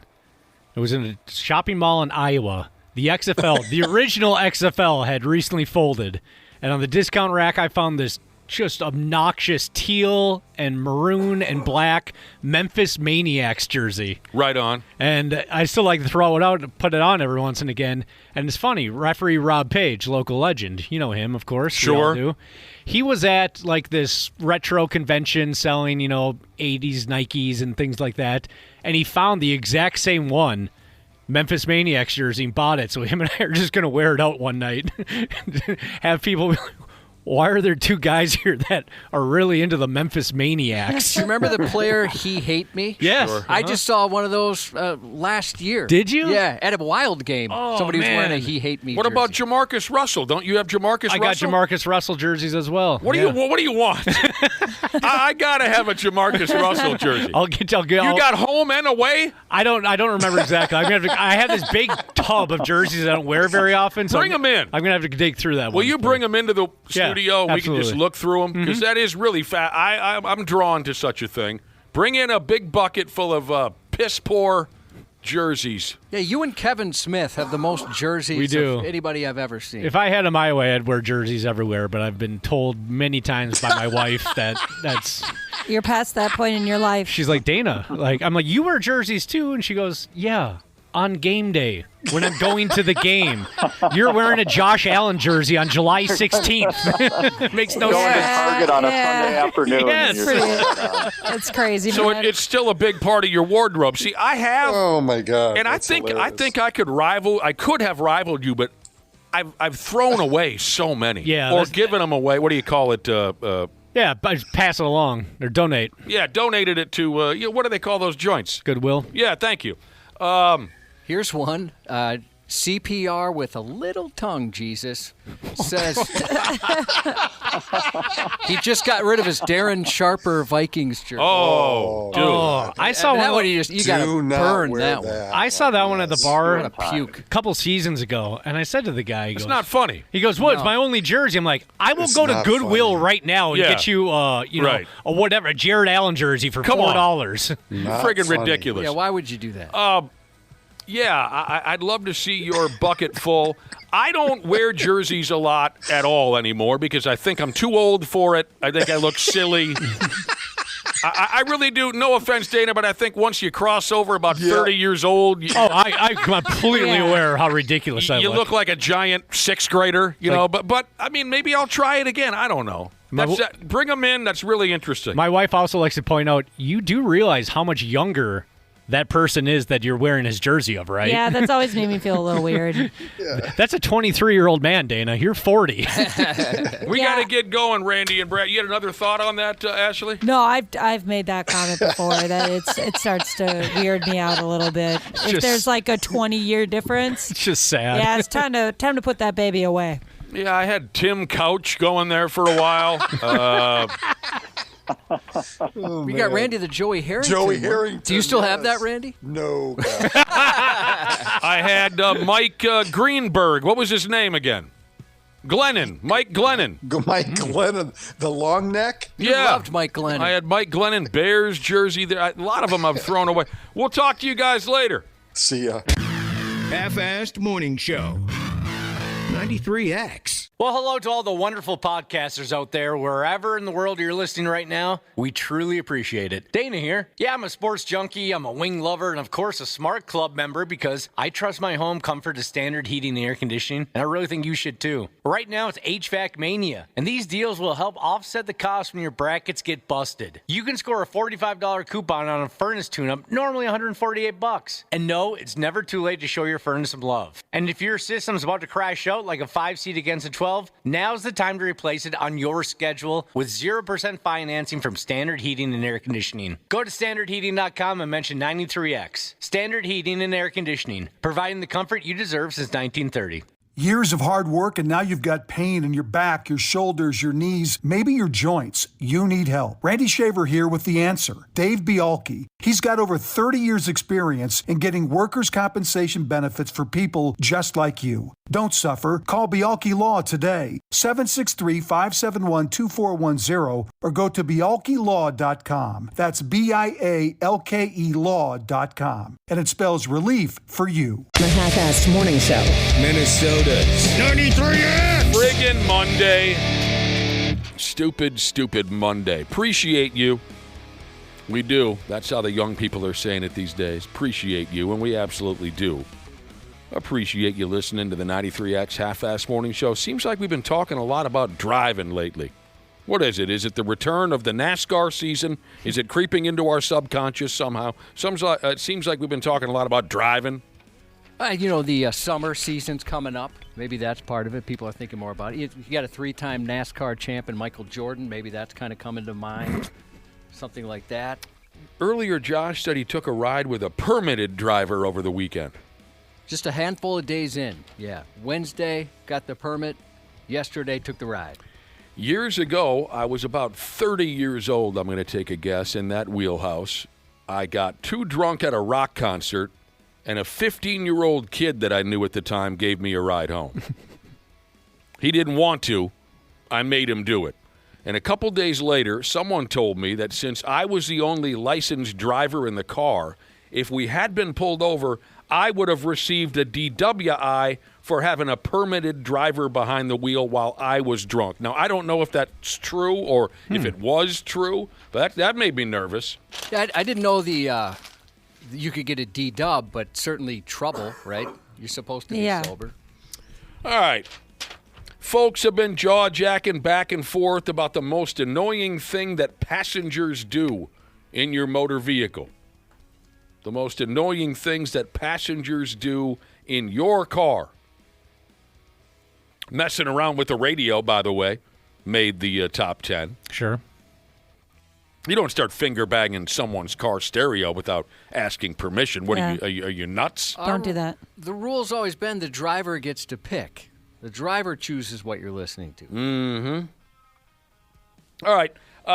Take a guess. Number one most annoying thing people do while you're driving, while they're sitting in your motor vehicle. Easy answer. Backseat driving. Backseat driving. Oh. You ever have anyone who tries to tell you what you're doing right and wrong? Oh, yeah. My husband. Yeah? He's probably right, though, It's actually. so annoying.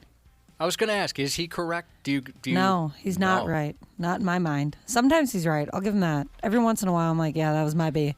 But sometimes I'm like, dude, it's fine. Everything's fine. I got it. Ashley's cutting people off with a burrito in her hand. I tell him all the time, I'm like, dude, I drive every single day by myself. How do you think I survive by myself without your instructions? I do. I do it great. You've hollered at him before. You sound frustrated. Yeah. You have raised your voice before? Oh, yeah. It's caused a big fight in the car, but it's like one of those fights that it stays where it is. It doesn't draw into other conversations. It's just like, when it's happening, I'm like, I will kill you.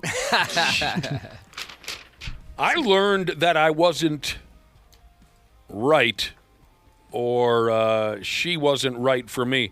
I learned that I wasn't compatible with a woman many years ago because she melted down at me behind the wheel.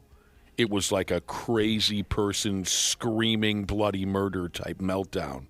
She picked me up on an icy, stormy winter night. We were going Summers. And I said, as soon as she picked me up, I said, take your time. It's really bad. Because I had just gotten off the road myself. She comes to pick me up to go to this event. I think it was a concert. And, we come to our first red light. She slides 45 feet and almost rear ends the car in front of us. Oh. And I said, hey, dial it back a little. We had probably been dating, I don't know, for a month. Dial it back a little bit, for Christ's sake. You almost rear-ended. She doesn't really say anything. We get it going down the freeway. We're fishtailing a little bit, and I said, slow down. She came unfriggin' corked, screaming. Like, she's got the steering wheel in her hands, but she's turned to the right, screaming. No. So now she's not even watching where... That was the night where I said, well, I've had about enough. She did not want any lip out of her passenger that evening. I've been in a car with someone who was the sweetest person in the world, I had thought, until she got behind the wheel, and she was a different person. It was like twisted metal with her driving. I've never seen a transformation outside of like a werewolf in that ever. Yeah. Dodging human turds, Jesus said, long phone conversations drive him nuts. I don't want to listen to your crap, he said. Oh, gosh. Yeah, I hate I had that. an ex who was a voice-to-text person, and she wouldn't just, a quick, hey, we're on our way. It would be, hey, been thinking about you lately, period. We should catch up soon, period. No. What days are you free? I'm free next Wednesday. Should we maybe go to Olive Garden? Question mark. No. There's no I question. hate Of that course you got- because you're interrupting the music to do that. Stop that. Don't interrupt the music. I hate when people interrupt the music. Interrupt Just the let music. it play. Let the music play. I'm a voice-to-text person, but I don't do it in front of other people. Yeah. Now, I get the convenience of it, but it's also when I'm driving the car and you're the passenger, you can very easily just send a text message without having to make me listen to you the entire thing. Right. Here are the other things that people are annoyed by when you just have a passenger in your vehicle. So the most popular answer, backseat driving.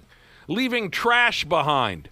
You gave somebody a ride, and they left their bag of Funyuns, their empty bag of Funyuns underneath the seat or on the floor or that kind of Yeah, it sucks. Yep. But whatever. I don't know anybody like that. But then again, I have no kids. Yeah, you're going to be in for that pretty quick. I imagine Ashley. kids are very disrespectful with mom and dad's ride, and they leave all their garbage behind because they're ungrateful little bastards. I got into a friend's car recently, and I was basically knee-deep in Cheerios.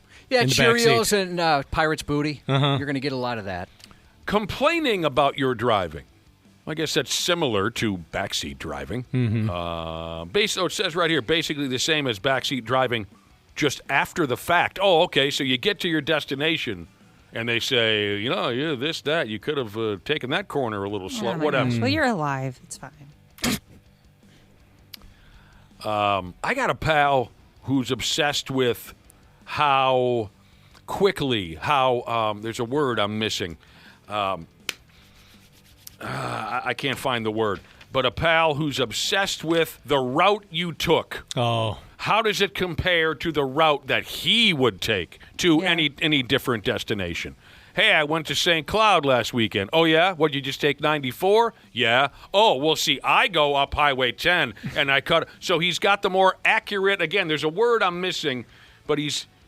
I think it's more efficient. Okay, efficient you got there 4 minutes quicker than me. Thank you, Dana. That drives me friggin' nuts. He's always willing to tell anybody that they took the less efficient route.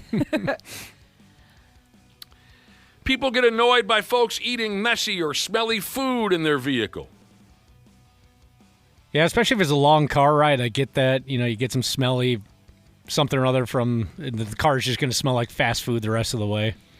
That can be trouble when you're on a road trip with the boys. You stop at the gas station. Everybody gets something different. Mm-hmm. Yeah. One guy's got a meatball sub. The other guy's got a can of sardines. The other guy's got whatever. It just reeks like all that microwavable gas station food. Right, and the repercussions of those foods that they just consumed. Well, yeah. Too. God, one of the greatest things I ever saw. We stopped at a gas station on our way home from up north. The most hungover guy in the car is like, I feel like garbage, but I got to get something to eat. So he goes into the gas station and he gets a tuna fish sub. Oh, come on. Don't do that. I love tuna fish. I do.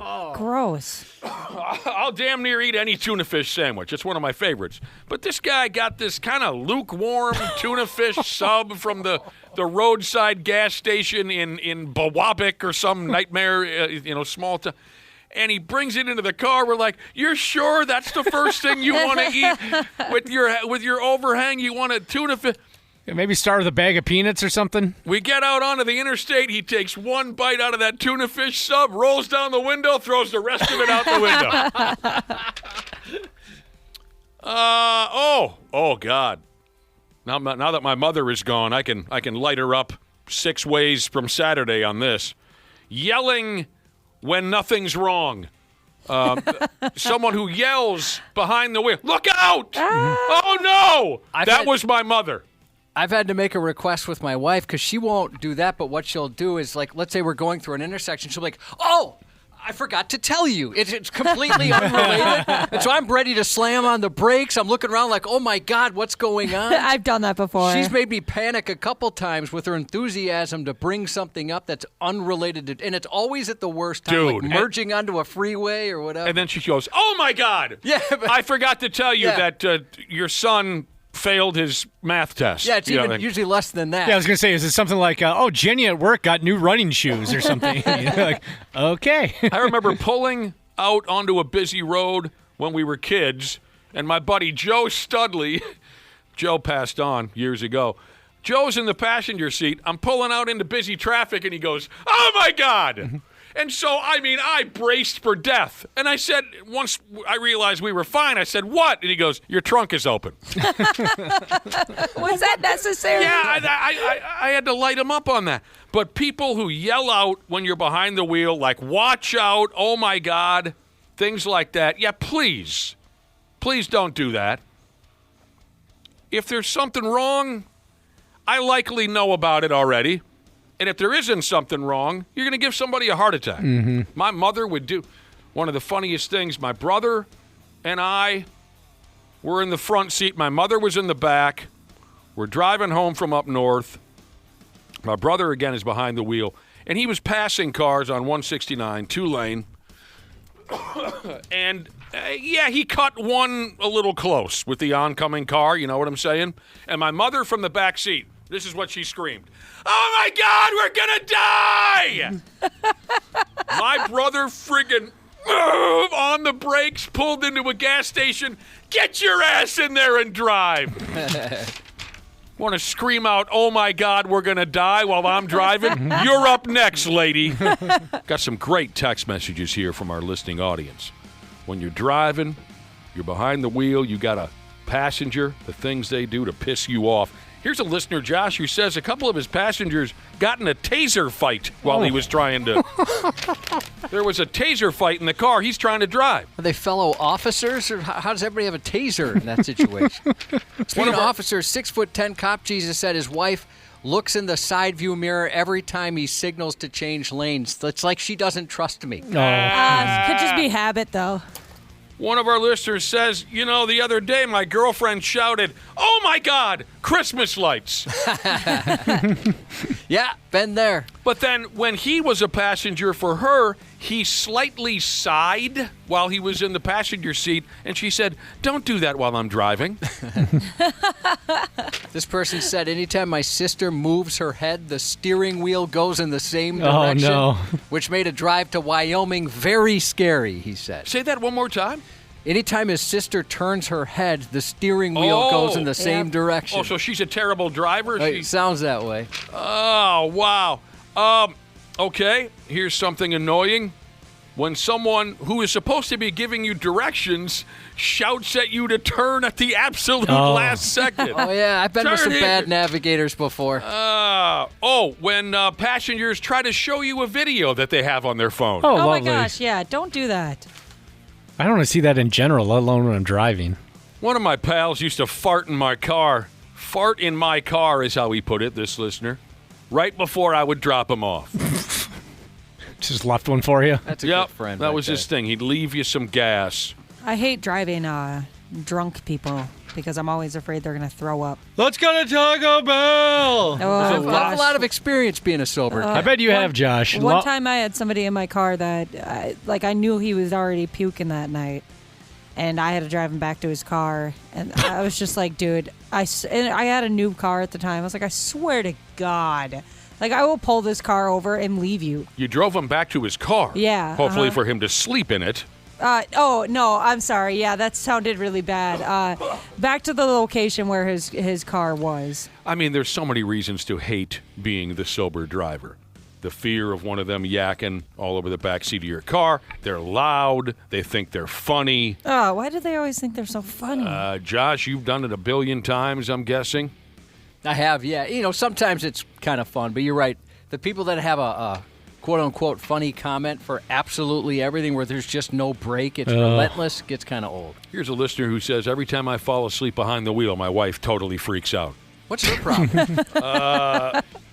Now it got into a couple of people are trying to turn this into a conversation of how we mess with the driver. This listener says, I always enjoy stomping on the floor when someone is reversing to make them think they hit something. Oh. It's kind of funny. That would freak me out. Fun. I don't know if I've ever done that bit. I haven't. Scaffolding Jeebus said anytime somebody breaks in front of them, his wife loudly braces for impact. How about this? A listener says, my friggin' girlfriend. She will holler out, deer, anytime she sees a deer a quarter mile away from us in a field. Yeah. The number of heart attacks she has caused will put me in an early grave. Oh, well, lighten up a cigarette without asking first.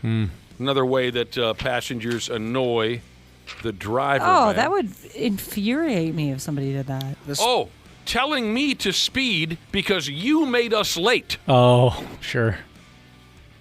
That's not cool. The spokesman, Jesus, said as soon as his wife gets in the car, she starts cutting and shooting her nails everywhere. WTF. He said. Yeah, that's pretty gross. Boy, I bet that shop vac really rattles when you're sucking those things up. Ew. Oh, man. That's her spot for cutting her nails? I guess. She's an untidy person. How about this for you parents? Why do kids always have to finger the windows when there's frost on them? It's fun. Yeah. I like doing that too. You make that little footprint, don't you? Yeah. You make that little footprint. Roastmaster Jesus said when he has passengers shut off certain features in his vehicle they don't like on in their vehicle, so they just assume he shouldn't want to use them either. Oh, that's bizarre behavior. Don't mess with that stuff. Reach over and start turning things off? I guess. I've had somebody just talking about messing with the radio, start to change the settings, like the bass, and crap like that. What are you doing? Well, you got to be all about that bass, Ashley. No treble. Now I have to go in and prefer the change treble. all that? I'm not doing that. You don't mess with someone else's stereo. As far as this original conversation that was happening on the godless internet, here are just a few more final answers on the most annoying things that passengers do, putting their feet up on the dashboard. Oh, yeah, my wife and son do that, and I had to tell them, like, Gordon Shank, our trooper Shank, has told us before, like, you know, if you get into an accident, you might be folding yourself in half. Oh, yeah. So I always remind him of that. Well, My parents have told me that since I was a little kid, but I still do it on, like, longer road trips. It's just so comfortable. But it took a while with my husband. Well, I wouldn't like that. For me to, like, bring it up if it was cool. He's like, I don't give a crap. No, I would. Keep your friggin' dirty feet off my dashboard. Slamming the door too hard when they get out. We covered talking loudly on the phone. And finally, when your passenger reminds you of what the speed limit is. You know, it's 35 here. Yep. Yeah. I got you. Gotcha. Great does that answers on the too. text machine. Thank you, everybody. Congratulations to Candy Sheezus, who just got a work promotion on Friday. That's exciting. Old Boat Wrench Jesus texts in a shout-out to his grandson Ryan, turning the big 09. And happy 15th birthday to Isaac, a.k.a. Zimmerman Adaptive Bowling League Jesus from Beer and Pizza Jesus. Half-assed morning show 93X. Well, hello to all the wonderful podcasters out there, wherever in the world you're listening right now. We truly appreciate it. Dana here. Yeah, I'm a sports junkie, I'm a wing lover, and of course a Smart Club member because I trust my home comfort to standard heating and air conditioning, and I really think you should too. Right now it's HVAC Mania, and these deals will help offset the cost when your brackets get busted. You can score a $45 coupon on a furnace tune-up, normally $148. And no, it's never too late to show your furnace some love. And if your system's about to crash out like a 5-seat against a 12, now's the time to replace it on your schedule with 0% financing from Standard Heating and Air Conditioning. Go to standardheating.com and mention 93X. Standard Heating and Air Conditioning, providing the comfort you deserve since 1930.